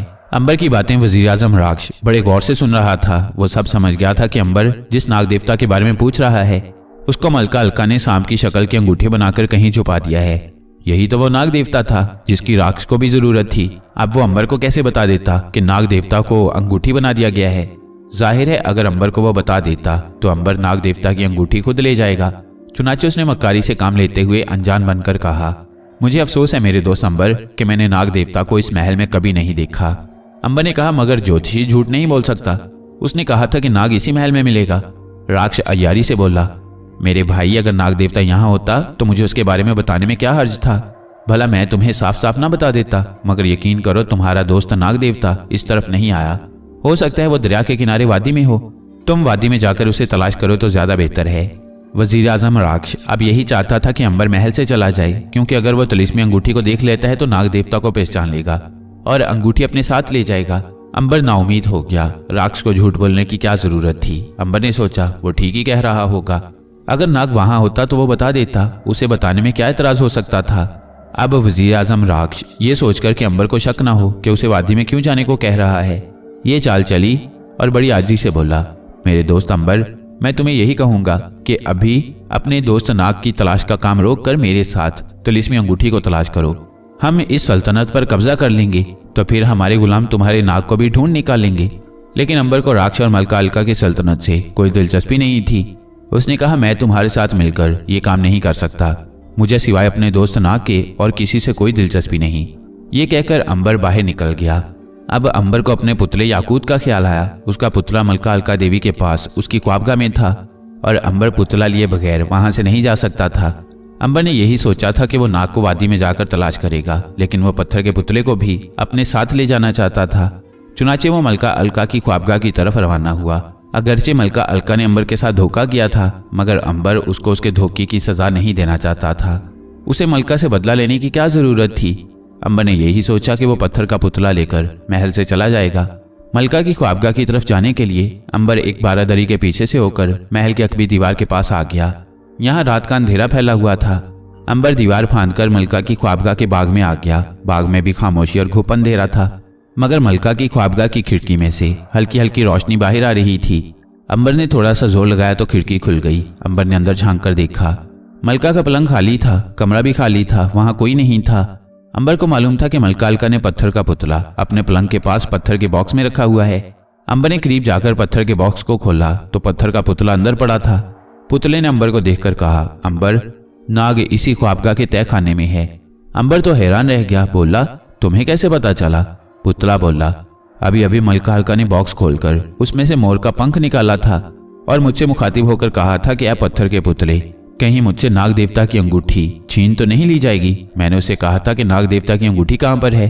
मलका ने मुझे ये नहीं बताया, सिर्फ इतना कहा कि मैंने उसे तय खाने में एक खुफिया जगह पर रखा है। मुझे यकीन है कि वो तय खाने में ही गई है। अंबर ने कहा, मैं तय खाने में जाऊंगा, क्या तुम बता सकते हो कि तय खाने को जाने वाला रास्ता कहाँ है? पत्थर का पुतला बोला, मुझे ख्वाबगाह की दीवार के साथ लगाओ, मैं तय खाने के खुफिया रास्ते की लहरें महसूस करके ही बता सकूंगा। अंबर ने पत्थर के पुतले को दीवार के साथ लगाया तो पुतला बोला, इस सामने वाली दीवार पर जो पर्दा लटक रहा है, खुफिया दरवाजा उसी दीवार में है, जाकर मालूम करो। अंबर ने पुतले को जेब में रखा और सामने वाली दीवार का पर्दा एक तरफ हटाया तो सामने एक छोटा सा दरवाजा खुला था। मलका अलका नीचे तय खाने में जाते हुए दरवाजा बंद करना भूल गई थी। अंबर ने झांक कर देखा, 4 सीढ़ियां उतरकर कमरे के दरमियान में मलका अलका दो जानू बैठी थी। उसकी आंखें बंद थीं और उसके ऊपर उल्लू की शक्ल वाला फानूस लटक रहा था। अंबर को नाग की खुशबू यहां भी नहीं आ रही थी। वो इसी नतीजे पर पहुंचा कि नाग पर कोई ऐसा तिलिस्म किया गया है कि जिसकी वजह से उसके जिस्म की बू पत्थर की तरह साकित हो गई है। अंबर सीढ़ियां उतरकर तय खाने में आ गया। वो मलका अलका से नाग के बारे में दरियाफ्त करना चाहता था। उसके पाँव की आहट सुनकर मलका अलका ने अपनी आंखें खोलकर अंबर को अपने सामने देखा तो उसकी आंखें खुली की खुली रह गईं, क्योंकि वो खुद अंबर को एक ऐसी पत्थर की कोठरी में बंद करके आई थी कि जहां से कोई इंसान क़यामत तक नहीं निकल सकता था। फिर ये शख्स वहां से कैसे बाहर निकल आया? अंबर ने मलका की हैरानी को देखते हुए खुद ही कहा, अलका, इस वक्त मैं तुम्हारा गुलाम नहीं हूं बल्कि अंबर हूं। अंबर, जिसकी गैर मामूली ताकत का अंदाजा तुमने इस बात से लगा लिया होगा कि तुम्हारी पत्थरों की दीवारें भी मेरा रास्ता नहीं रोक सकी। और तुम्हें यह भी बता दूं कि तुम्हारा वजीर आजम भी फरार होकर अपने महल में आ गया है। अब तो मलका अलका के होश उड़ गए। उसने घबरा कर कहा, क्या राक्ष भी आजाद हो गया है? हाँ, अंबर ने कहा, उस पर तुम्हारी साजिश बेनकाब हो गई है। अब वो अपने तिलिस्म से तुम्हें सख्त नुकसान पहुंचाएगा, लेकिन अगर तुम मुझे ये बता दो कि नाग देवता कहाँ है तो मैं तुम्हारी मदद कर सकता हूँ। मलका अलका एक बार फिर चौंक पड़ी। तो ये शख्स भी नाग देवता की अंगूठी की तलाश में है। मलका अलका ने सोचा, वो किसी हालत में भी अंबर को नाग देवता की अंगूठी नहीं दे सकती थी। उस अंगूठी में तो मलका अलका की जान थी। वो एक कदम पीछे हटी और उसने मंत्र पढ़कर अंबर पर फूंका। अलका के मुंह से आग का शोला निकला और उस शोले ने अंबर को अपनी लपेट में ले लिया, मगर अंबर पर आग का कोई असर न हुआ। अंबर शोले में से सही सलामत निकल आया और बोला, अलका, तुम्हारा कोई जादू मुझ पर नहीं चलेगा। तुम्हारी बेहतरी इसी में है कि मुझे नाग देवता के बारे में बता दो कि वो कहाँ है, क्योंकि वो मेरा दोस्त है और मैं उसी की तलाश में यहाँ आया हूँ। मलका अलका ने एक चीख मारी, हाथ फिजा में बुलंद किया और फानूस की तरफ मुंह करके बोली, अफरासियाब, मेरी मदद कर। तूने मेरी मदद का वादा किया था। नाग देवता की तिलिस्मी अंगूठी मेरी जिंदगी है, मेरी मदद कर। ऐन उस वक्त उल्लू की शक्ल वाले फानूस में से 2 सांप उड़ते हुए बाहर निकले और उन्होंने अंबर की गर्दन को जकड़कर कसना शुरू कर दिया। अंबर ने बड़ी आसानी से दोनों सांपों को गर्दन में से नोचकर टुकड़े टुकड़े कर डाला और कहा, ए अफरासियाब, तेरा जादू मुझ पर नहीं चल सकता। तुम अपनी हार मान लो और नाग देवता के बारे में बता दो कि उसकी अंगूठी कहाँ है। अफरासियाब ने दूसरा तिलिस्म किया। फानूस में से एक बार फिर एक बदरू चमगादड़ की शक्ल में निकलकर चीख मारती हुई अंबर पर झपटी। अंबर ने उसे भी पकड़कर उसकी गर्दन तोड़ डाली। मलका अलका डरकर पीछे को भागी। अंबर ने उसे पकड़कर वहीं बिठा दिया और कहा, जब तक तुम मुझे नाग देवता के बारे में नहीं बताओगी मैं तुम्हें बाहर नहीं जाने दूंगा। फानूस के अंदर छुपाया गया नाग अंबर की आवाज सुन चुका था और खुश था कि वो उसे आजाद कराने के लिए आ गया है, मगर वो खुद बोल नहीं सकता था। अफरासियाब के फानूस में से चीखों की आवाज बुलंद होने लगी और फानूस छत से अलग होकर एक आतिशी गोले की तरह तय खाने में गर्दिश करने लगा। अंबर ने फानूस को दबोचकर जमीन पर फेंक दिया। जमीन पर गिरते ही फानूस में से एक भयानक चीख बुलंद हुई और वह टूटकर रेजा रेजा हो गया। उसमें से एक स्याह रंग की छोटी सी अंगूठी निकलकर परे गिर पड़ी। अंबर ने उसे उठा लिया। अब जो उसने गौर से देखा तो वो अंगूठी नहीं थी बल्कि नाग था, जो बहुत छोटा होकर अंगूठी की शक्ल का बना दिया गया था। अंबर ने बेख्तियार कहा, नाग मेरे दोस्त, घबराओ नहीं, मैं आ गया हूँ। मलका अलका ने एक चीख मारी और अंबर पर झपटी। अंबर ने अंगूठी को अपनी उंगली में पहन लिया और अलका के हमले को रोकने के लिए आगे बढ़ा ही था कि अलका का निचला धड़ सांप का बन गया और वह धड़ाम से फर्श पर गिर पड़ी। अंबर आंखें फाड़े उसे तक रहा था। मलका अलका का निचला धड़ सांप का और ऊपर वाला धड़ औरत का था। अंबर ने कहा, तुम असल में कौन हो? मलका अलका की आंखों से टप टप आंसू गिर रहे थे। उसने कहा, अंबर, मैं इस महल की हकीकी मलका हूँ। मेरा बाप इस महल पर हुकूमत करता था, लेकिन एक जादूगर ने मुझसे बदला लेने के लिए मेरे निचले धड़ को सांप का बना दिया। फिर अफरासाब जादूगर ने मुझे कहा कि अगर कहीं से मुझे नाग देवता सांप की शक्ल में मिल जाए और मैं उसकी अंगूठी बनाकर उसे अपने पास रख लूं तो मैं औरत की शक्ल में आ जाऊंगी और मेरी सल्तनत भी कायम रहेगी। लेकिन मुझे क्या मालूम था कि तुम मुझसे भी ताकतवर निकलोगे। अंबर की उंगली में आने के बाद नाग के जिस्म में तब्दीली पैदा हो गई। अंबर ने उसे अपनी उंगली पर रेंगते देखा तो अपनी हथेली पर रख लिया। नाग, तुम हरकत कर रही हो, तुम्हारी खुशबू भी आने लगी है। नाग की आवाज भी वापस आ गई। उसने कहा, मैं फिर से जिंदा हो गया हूँ। मलका अलका ने ठंडा सांस भरकर कहा, अफरा से आपका तिलिस्म भी खत्म हो गया है। अब मैं नाग देवता के रहमो करम पर हूँ। नाग फिर से सांप बनकर फर्श पर आ गया। उसने सांस ऊपर को खींचा और इंसानी शक्ल इख्तियार कर गया। उसने अंबर को गले लगा लिया और फिर मलका की तरफ देखकर बोला, इस औरत ने अपनी हुकूमत और महल को बचाने के लिए ये सब कुछ किया था। मैं इसे मुआफ करता हूँ। अंबर बोला, इसने मुझे भी तहखाने में बंद कर दिया था, मगर अब मैं भी इसे मुआफ करता हूँ क्योंकि ये इस महल की जायज हकदार है और इसकी वजह से यहाँ कितने मुलाजिम और खादमाएं जिंदगी बसर कर रही हैं। मलका अलका की आंखों में आंसू आ गए। उसने आंसू भरी आवाज में कहा, लेकिन अब मैं आधा सांप बनकर क्या हुकूमत करूंगी? वजीर आजम राक्ष मुझे आसानी से कत्ल करके मेरे महल पर कब्जा कर लेगा क्योंकि अब मेरा तिलिस्म खत्म हो चुका है। नाग ने गुस्से से कहा, वो कौन होता है तुम्हें कत्ल करने वाला? हम उसे भी देख लेंगे। हमारी हमदर्दियां तुम्हारे साथ हैं। अंबर ने कहा, वजीर आजम राक्ष अगरचे इस वक्त तुम्हारी जान का दुश्मन बन गया है, मगर हम उसे बड़ी आसानी से ठिकाने लगा देंगे। अलका बोली, लेकिन मेरा आधा धड़ तो सांप ही का रहेगा और इस तरह मैं जिंदा नहीं रहना चाहती। नाग मुस्कुराया। अलका, ये जिस सांप का आधा धड़ तुम्हारे जिस्म के साथ लगा हुआ है, मैं उस सांप के ऊपर वाले धड़ को तलब करके तुम्हें निचले धड़ से निजात दिला दूंगा। मेरे साथ ऊपर चलो। फिर नाग ने अंबर से पत्थर के पुतले के बारे में पूछा तो अंबर की जेब में से पत्थर के पुतले ने कहा, मैं अंबर की जेब में खैरियत से हूँ और तुम्हारी खैरियत नेक चाहता हूँ। अंबर और नाग मुस्कुराने लगे। वो तहखाने से निकलकर मलका अलका की ख्वाबगाह में आ गई। मलका अलका भी अपने सांप वाले धड़ से रेंगती हुई अपने पलंग के पास कालीन पर आकर कुंडली मारकर बैठ गई। नाग ने कहा, अंबर, दरवाजा अंदर से बंद कर दो। अंबर ने ख्वाबगाह के दरवाजे को जाकर देखा। मलका ने कहा, दरवाजा अंदर से बंद है अंबर भाई। अंबर को मलका के मुंह से भाई का लफ्ज बड़ा अच्छा लगा। बहन अगर भाई को भाई कहकर पुकारे तो भाई का दिल खुशी से फूल जाता है, क्योंकि बहन भाई का रिश्ता बड़ा अनमोल, पाकीज़ा और प्यारा होता है। भाइयों को चाहिए कि वो अपनी बहनों को बहुत प्यार करें, उनके आराम का ख्याल रखें। बहनें बेचारी तो पराया धन होती हैं। एक ना एक दिन उन्हें दूसरे के घर जाकर अपना नया घर बसाना होता है, इसलिए बहनों से जितना प्यार किया जाए कम है। दोस्तों, तुम भी अपनी बहनों से बहुत प्यार किया करो। अंबर ने मलका से कहा, अलका बहन, तुमने मुझे भाई कहकर वाकई अपना भाई बना लिया है। तुम्हारी मदद करना मेरा फर्ज है। नाग ने मुस्कुराते हुए कहा, अलका, तुम अगर अंबर की बहन हो तो फिर खुद ब खुद मेरी भी बहन बन गई हो और हम अपनी बहन को तकलीफ में नहीं देख सकते। इसके बाद नाग ने सांप की तरह हल्की सी फुंकार मुंह से निकाली और सांप की जुबान में उस सांप को आवाज दी जिसका निचला धड़ मलका अलका को लगा हुआ था। ख्वाबगाह में खामोशी छा गई। मलका अलका चुपचाप नजरों से नाग को देख रही थी। अंबर भी अपनी जगह पर खामोश खड़ा था। इतने में फुंकार की आवाज सुनाई दी और एक ऐसा बड़े साइज का सांप कमरे में नमूदार हुआ जिसका ऊपर वाला धड़ सांप का था, लेकिन निचला धड़ औरत का था। उस सांप के निचले धड़ के साथ अलका की टांगे लगी थीं। मलका अलका उस अजीबोगरीब और अपनी टांगों वाले सांप को देखकर हैरान रह गई। सांप ने आते ही नाग के आगे सर झुका दिया और बोला, नाग देवता, मैं आपकी खिदमत में हाजिर हूँ। नाग ने सांप की जुबान में कहा, मलका अलका का निचला धड़ वापस कर दो और इसे अपना निचला धड़ वापस ले लो। जो हुक्म नाग देवता, सांप ने अदब से कहा। नाग ने मलका अलका से कहा, अलका बहन, तुम इसी तरह बैठी रहना और बिल्कुल हरकत ना करना। ये सांप तुमसे अपना निचला सांप का धड़ वापस लेकर तुम्हें तुम्हारा धड़ वापस करने वाला है। मलका अलका साकित होकर बैठ गई। सांप बिल्कुल इंसानों की तरह चल रहा था क्योंकि उसकी टांगें इंसान की थीं और सिर्फ ऊपर वाला धड़ सांप का था। उसने मलका अलका के गिर्द अपने कदमों पर चलकर 7 चक्कर लगाए और फिर उसके साथ लिपट गया। उसके मुंह से 7 बार फुंकार निकली और फिर जो तड़प कर मलका अलका के जिस्म से अलग हुआ तो वो पूरा सांप बन गया था और मलका अलका का निचला धड़ उसके जिस्म के साथ लग चुका था। मलका अलका उठकर खड़ी हो गई। उसने नाग का हाथ चूम लिया। नाग भाई, तुमने मुझ पर ऐसा एहसान किया है कि मैं उसे जब तक जिंदा हूं फरामोश नहीं करूंगी। नाग ने कहा, भाई बहनों पर एहसान नहीं किया करते। अब दुनिया का कोई तिलिस्म तुम्हें दोबारा सांप नहीं बना सकेगा। फिर नाग ने सांप की तरफ देखकर कहा, अब तुम जा सकती हो। सांप ने झुककर नाग देवता को सलाम किया और गायब हो गया। अंबर ने भी मलका अलका को मुबारकबाद दी और कहा, अब तुम एक आलीशान मलका बनकर अपने महल में रह सकोगी, तुम्हें मुबारक हो। मलका अलका ने कहा, लेकिन वजीर राक्ष मुझे हुकूमत नहीं करने देगा, वो मेरी जान का दुश्मन हो चुका है।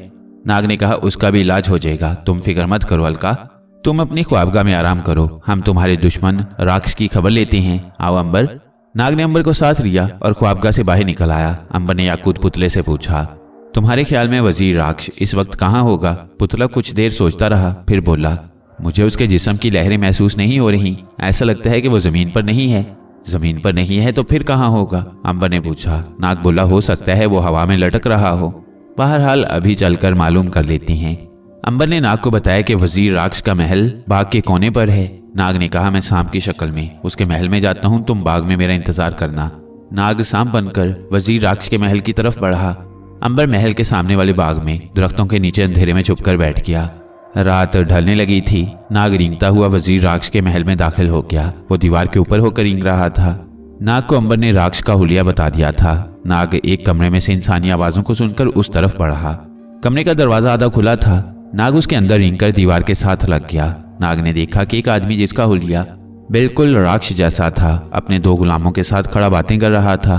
उसके हाथ में तलवार थी और वो एक गुलाम को कह रहा था, तुम्हें आज रात ही सुबह होने से पहले पहले मलका अलका का काम तमाम कर देना होगा। मुझे पता चला है कि तिलिस्मी अंगूठी उसे छीन ली गई है, अब उसका मर जाना आसान है। गुलाम ने तलवार लेकर सर झुका दिया और कहा, वजीर आजम राक्ष, आप इत्मीनान रखें, हम अभी मलका का सर काटकर आपकी खिदमत में पेश करते हैं। नाग ये सुनकर परेशान सा हुआ, क्योंकि अगर वो गुलाम पर हमला करता तो इस बात का डर था कि वो तलवार का वार करके नाग के 2 टुकड़े कर देगा। दूसरी तरफ मलका अलका की जान बचाने के लिए इन गुलामों को रोकना भी जरूरी था। नाग अपनी जगह पर चुपचाप बैठा रहा। वजीर राक्ष ने कहा, बस अब तुम दोनों जाओ और मलका अलका का सर काटकर मेरे पास लाओ। मैं तुम्हें इतना इनाम दूंगा कि तुमने कभी इसका तसव्वुर भी नहीं किया होगा। दोनों गुलाम कमरे से बाहर निकल गए। नाग उनके पीछे पीछे रेंगने लगा। जब गुलाम महल के बाग में पहुंचे तो नाग भागकर अंबर के पास गया और उसे सारी बात बताकर कहा, उन गुलामों को रोको अंबर, नहीं तो ये अलका को जिंदा नहीं छोड़ेंगे। अंबर गुलामों की तरफ दौड़ा। दोनों हबशी गुलाम नंगी तलवारें अपने लिबादों में छुपाई मलका के महल के बरामदे में दाखिल हो चुके थे। अंबर दूसरी तरफ से होकर बरामदे की दीवार फांदकर गुलामों के सामने कूद पड़ा। उस वक्त दोनों गुलाम मलका अलका के दरवाजे पर पहरा देती हबशी औरतों पर हमला करने ही वाले थे कि अंबर उनके सामने आ गया।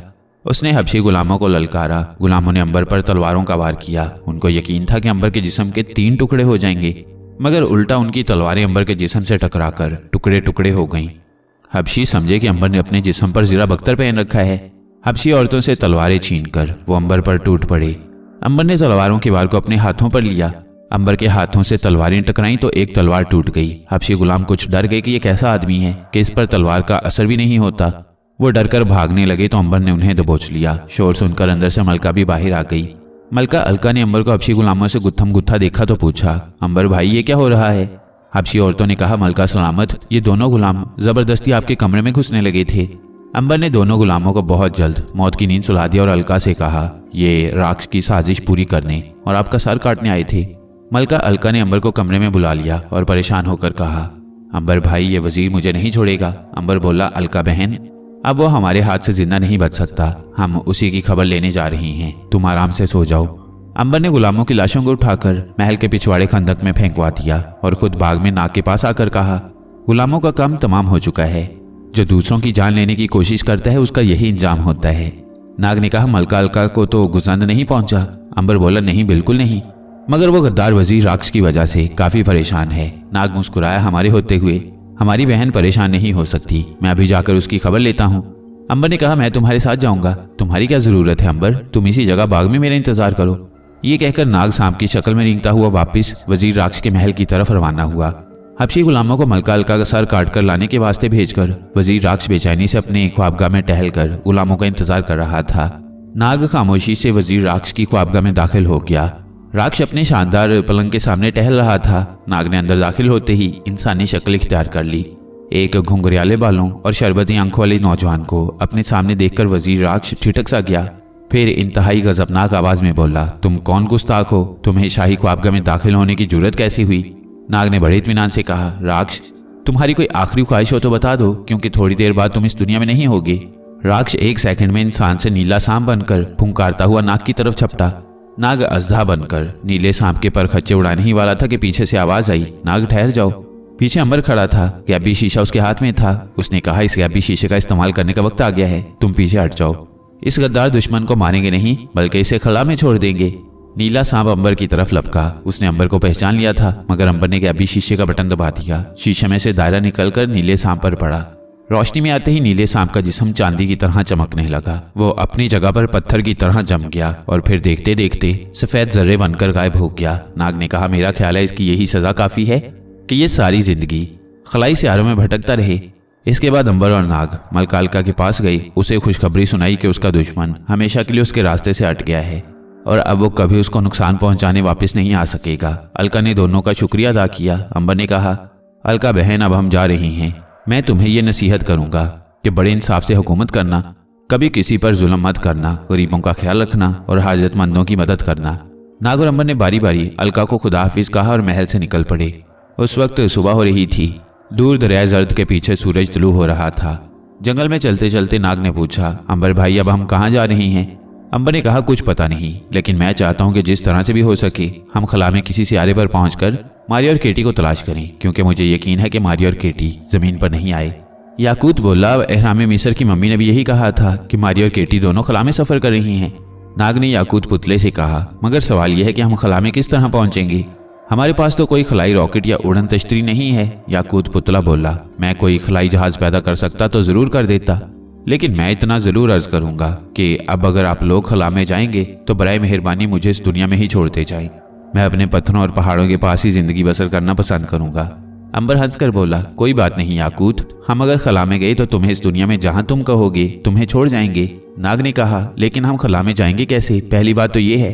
अंबर ने कहा, सुरखगारों के पास मुरीख की मखलूक उतरी हुई है, हमें चाहिए कि वहां चलकर कोई खलाई जहाज उड़ा ले जाने की कोशिश करें। नाग बोला, सुरखगार जनूबी अफ्रीका में है, जो यहाँ से हजारों मील दूर है। हमें यहाँ कोशिश करनी चाहिए।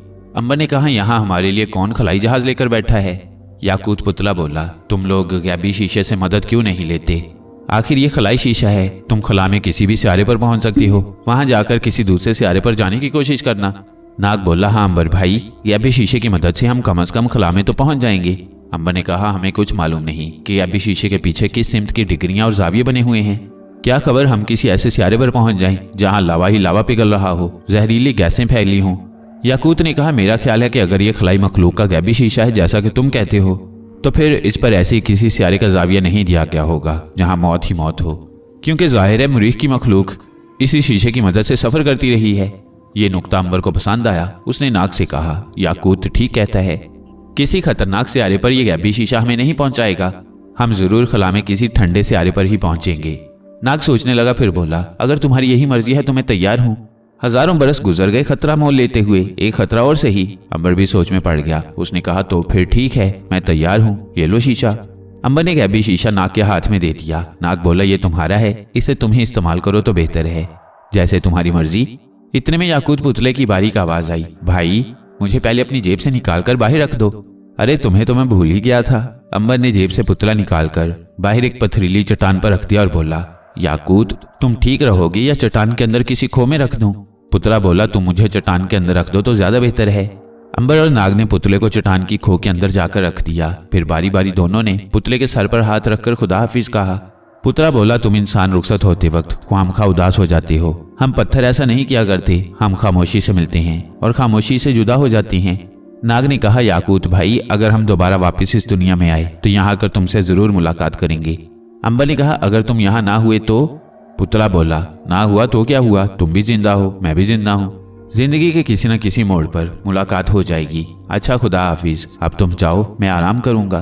पुतले को आखिरी बार देखने के बाद अंबर और नाग खो से बाहर आ गए। अब वो दरिया के किनारे एक दरख्त के पास खड़े हो गए। अंबर ने कहा, नाग, मैं इस गैबी शीशे की रोशनी इस दरख्त के चौड़े तने पर डालूंगा। मैं इसकी रोशनी को दरख्त के तने पर साकित कर दूंगा। तुम इसके अंदर जल्दी से दाखिल हो जाना। तुम्हारे पीछे मैं भी आ जाऊंगा। ठीक है, तुम तैयार हो? बिल्कुल तैयार हूं अंबर भाई। ये कहकर नाग अंबर के बिल्कुल करीब होकर खड़ा हो गया। अंबर ने गैबी शीशे की सुई को एक हिस्से पर घुमाकर उसका बटन दबाया। गैबी शीशे में से रोशनी निकलकर दरख्त के तने पर पड़ी। अंबर ने आहिस्ता से कहा, नाग, रोशनी में दाखिल हो जाओ। नाग तेजी से रोशनी के दायरे में जाकर खड़ा हो गया। अंबर ने फौरन बटन बंद कर दिया और फिर खुद भी रोशनी के दायरे में छलांग लगा दी और नाग का हाथ मजबूती से अपने हाथ में थाम लिया। नाग, आंखें बंद कर लो, हम गायब होने वाले हैं। नाग ने अपनी आंखें बंद कर ली। 1 सेकंड में दोनों गायब हो गए। अचानक अंबर और नाग दोनों एक जगह जाहिर हो गए।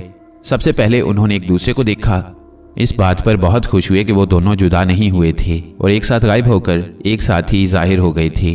अंबर भाई, खुदा का शुक्र है कि हम दोनों साथ साथ हैं और किसी ऐसे सियारे पर उतरे हैं जहां खौलते हुए लावे ने हमारा इस्तकबाल नहीं किया। अंबर ने चारों तरफ एक निगाह डाली और कहा, पहली अच्छी बात तो यह है कि यहाँ की फिजा हमारी ज़मीन की फिजा जैसी ही है और दूसरी बात यह है कि हम दोनों साथ ही जाहिर हुए हैं। उसने जेब में हाथ डालकर देखा। गैबी शीशा अंबर की जेब में ही था। खुदा का यह भी शुक्र है कि गैबी शीशा मेरी जेब में ही है। अब चलकर देखते हैं कि इस सियारे पर कोई मखलूक भी रहती है कि ये कोई वीरान सियारा है। नाग बोला, इसकी फिजा हमारी ज़मीन की फिजा जैसी है तो जाहिर है यहाँ हमारी जैसी कोई मखलूक भी ज़रूर आबाद होगी।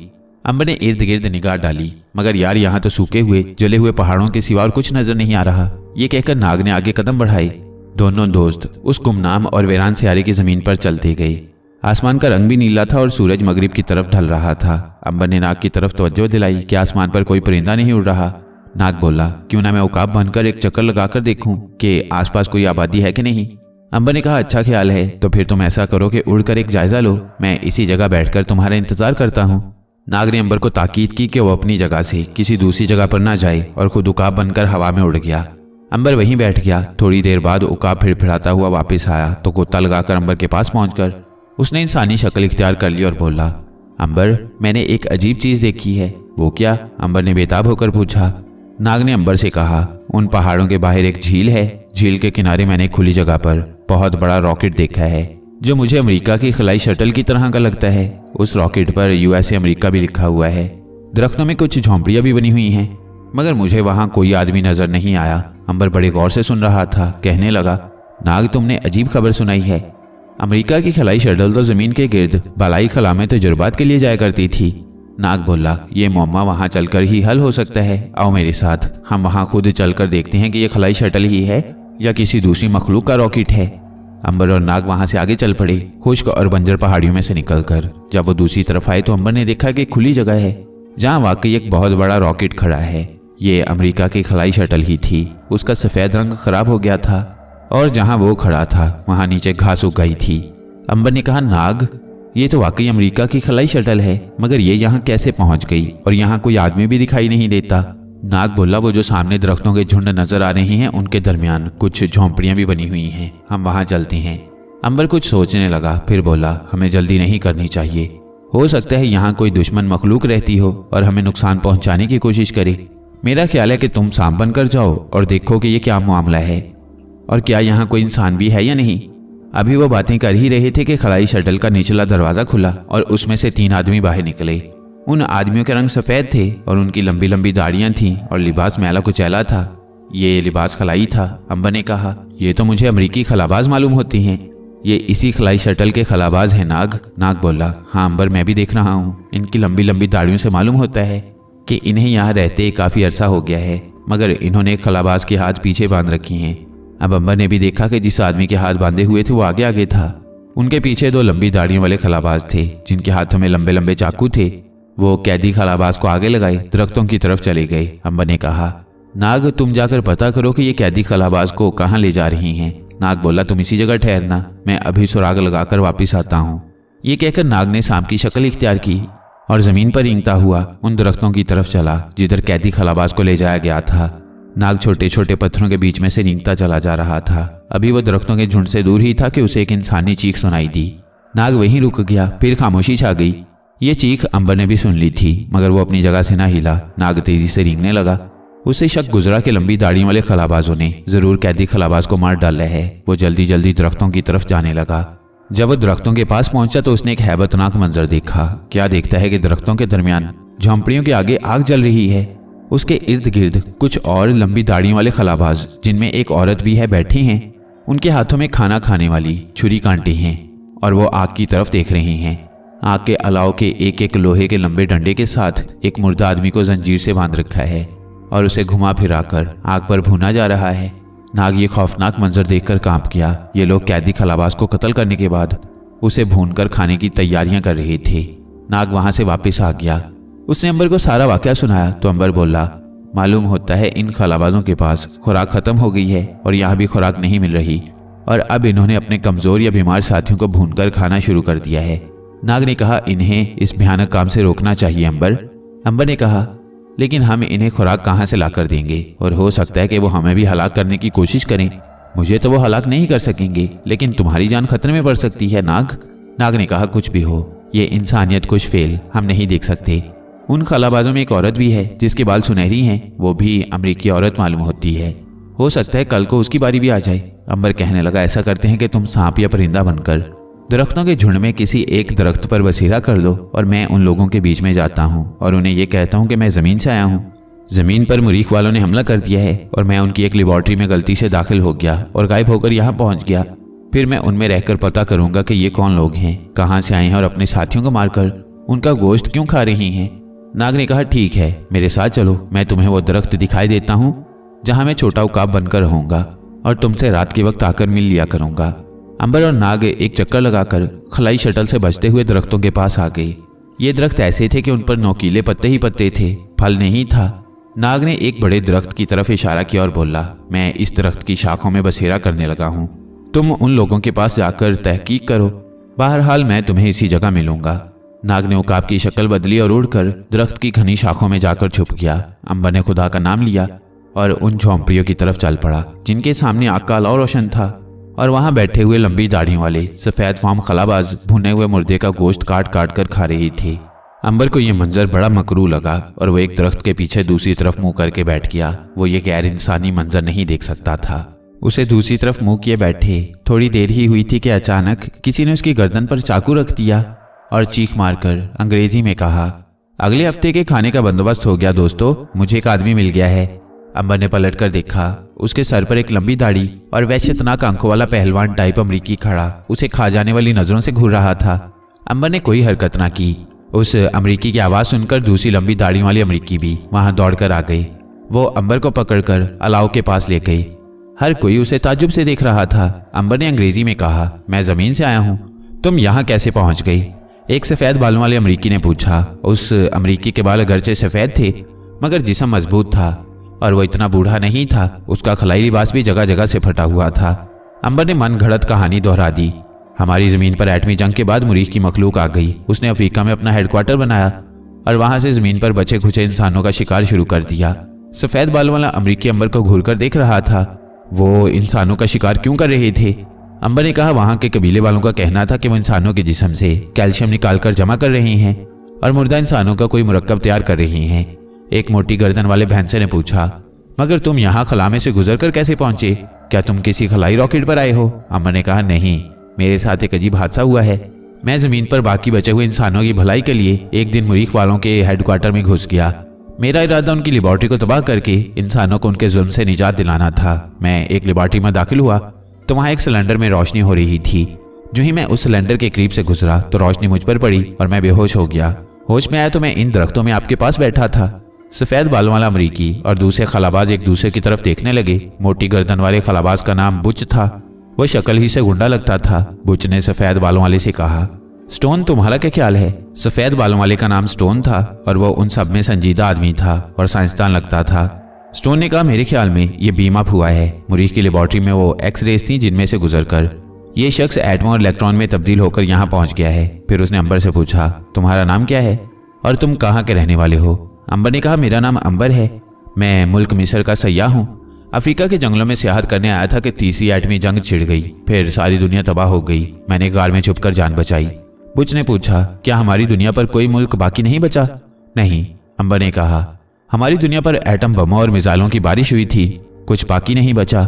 सारे शहर खंडर बन गए। कहीं कहीं जंगलों में कुछ लोग बाकी रह गए हैं जो फिर से अपनी जिंदगी शुरू कर रही हैं, मगर ये लोग गारों के रहने वाले इंसानों से मिलते जुलते हैं। अमरीकी खलाबाज औरत भी वहां आ गई थी और अंबर को गौर से तक रही थी। दूसरे वैसी अमरीकी भी अंबर के गिर्द जमा हो गए। सफेद बालों वाली मिस्टर स्टोन ने अंबर के सवाल पर बताया, जिस वक्त दुनिया में आलमी एटमी जंग छिड़ी उस वक्त हम अपनी खलाई शटल के साथ जमीन के गिर्द खला में गर्दिश कर रहे थे। फिर खलाई जंग शुरू हो गई। खला में अमेरिका और रूस के मसनूई सियारों ने एक दूसरे पर लेजर शुआएं फेंकनी शुरू की। और हमारे देखते देखते कई मसनूई सियारे तबाह हो गए। फिर जमीन पर लेजर शुआएं पड़ी और हमने कई मुल्कों में आग लगते देखी। एक रूसी सियारचे ने हम पर भी हमला कर दिया। हम खलाई शटल को लेकर खला में एक तरफ भागे, मगर हमारी बदकिस्मती से हमारी खलाई शटल मदार से निकल गई और खला के सियारों ने उसे अपनी तरफ खींचना शुरू कर दिया। और फिर हम देखते देखते अपनी दुनिया से इतनी दूर निकल आए कि हमें अपनी दुनिया एक छोटे से सियारे की तरह चमकती नजर आने लगी। खला में कई माह सफर करने के बाद आखिर हमें यह सियारा नजर आया और हम यहाँ उतर पड़े। हमारे पास जो खुराक थी वो खत्म हो गई। हम 2 बरस से यहाँ पड़े हैं, झील का पानी पीते हैं। इन दरख्तों के पत्ते जहरीले हैं, हम इन्हें खा नहीं सकते।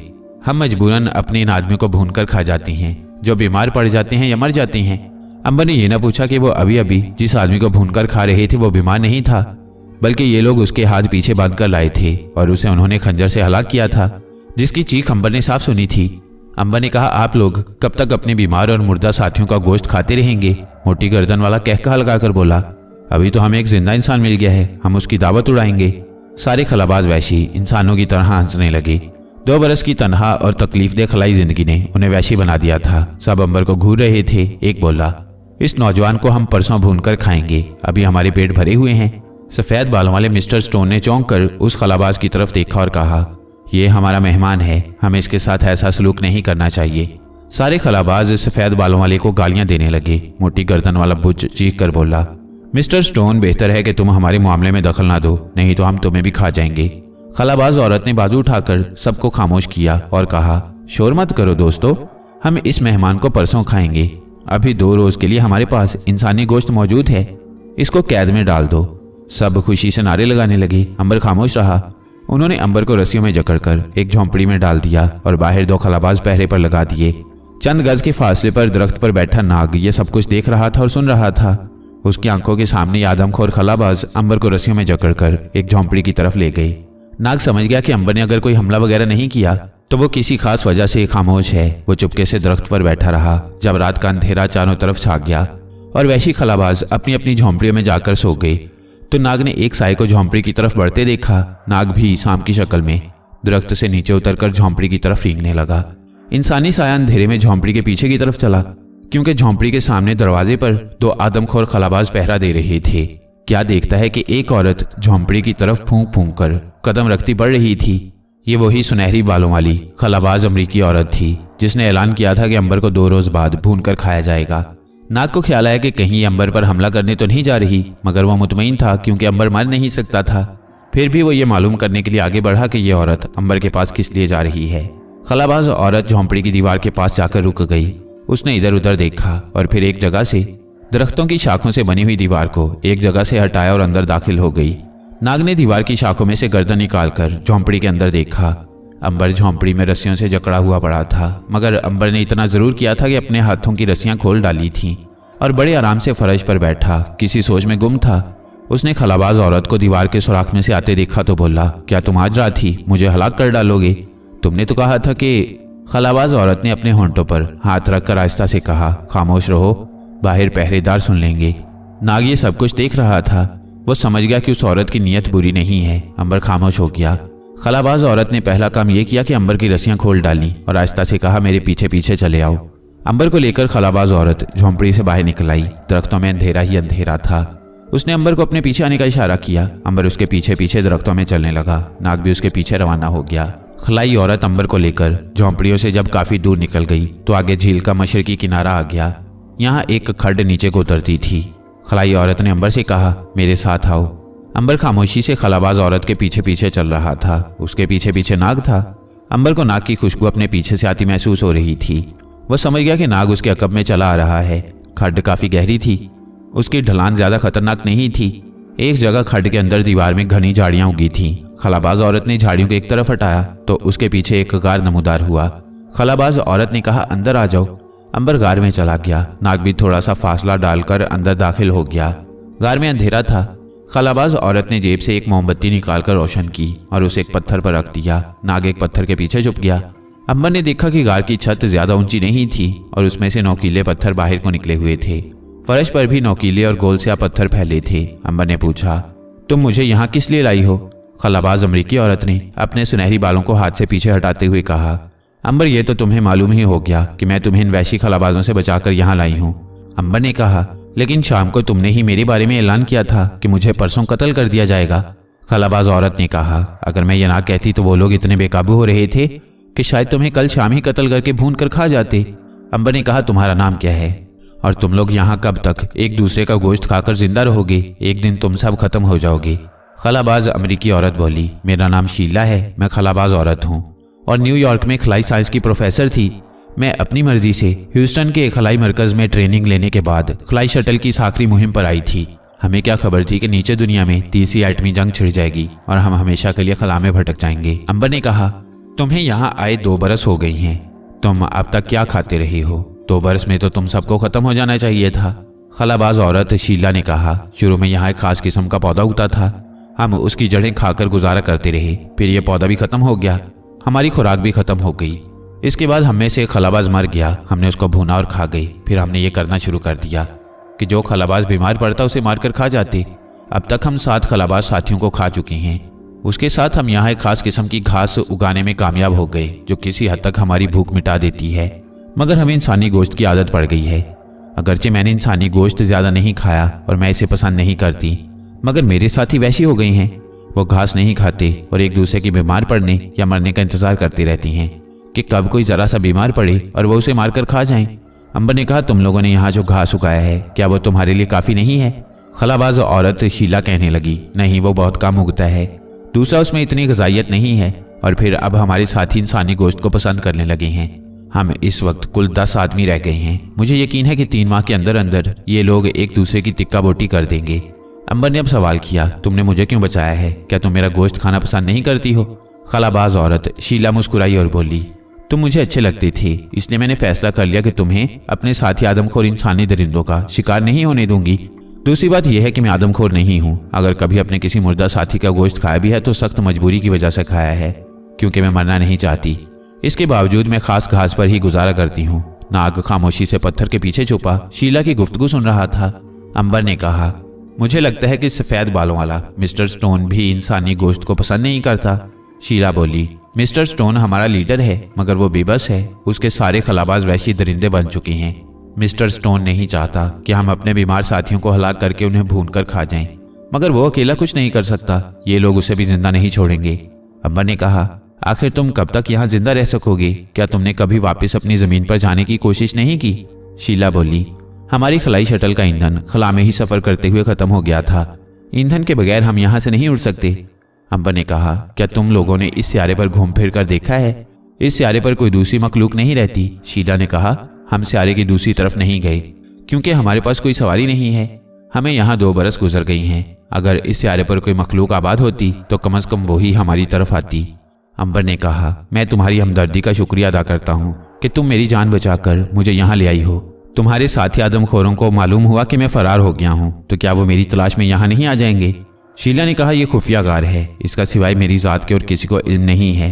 तुम कुछ रोज़ इसी जगह छुपे रहो, मैं तुम्हें रात के अंधेरे में ग़िज़ाई घास लाकर दे दिया करूँगी और पानी भी तुम्हारे पास रख जाऊँगी। फिर हम किसी दिन यहाँ से फरार होकर सियारे की दूसरी जानिब चले जाएंगे।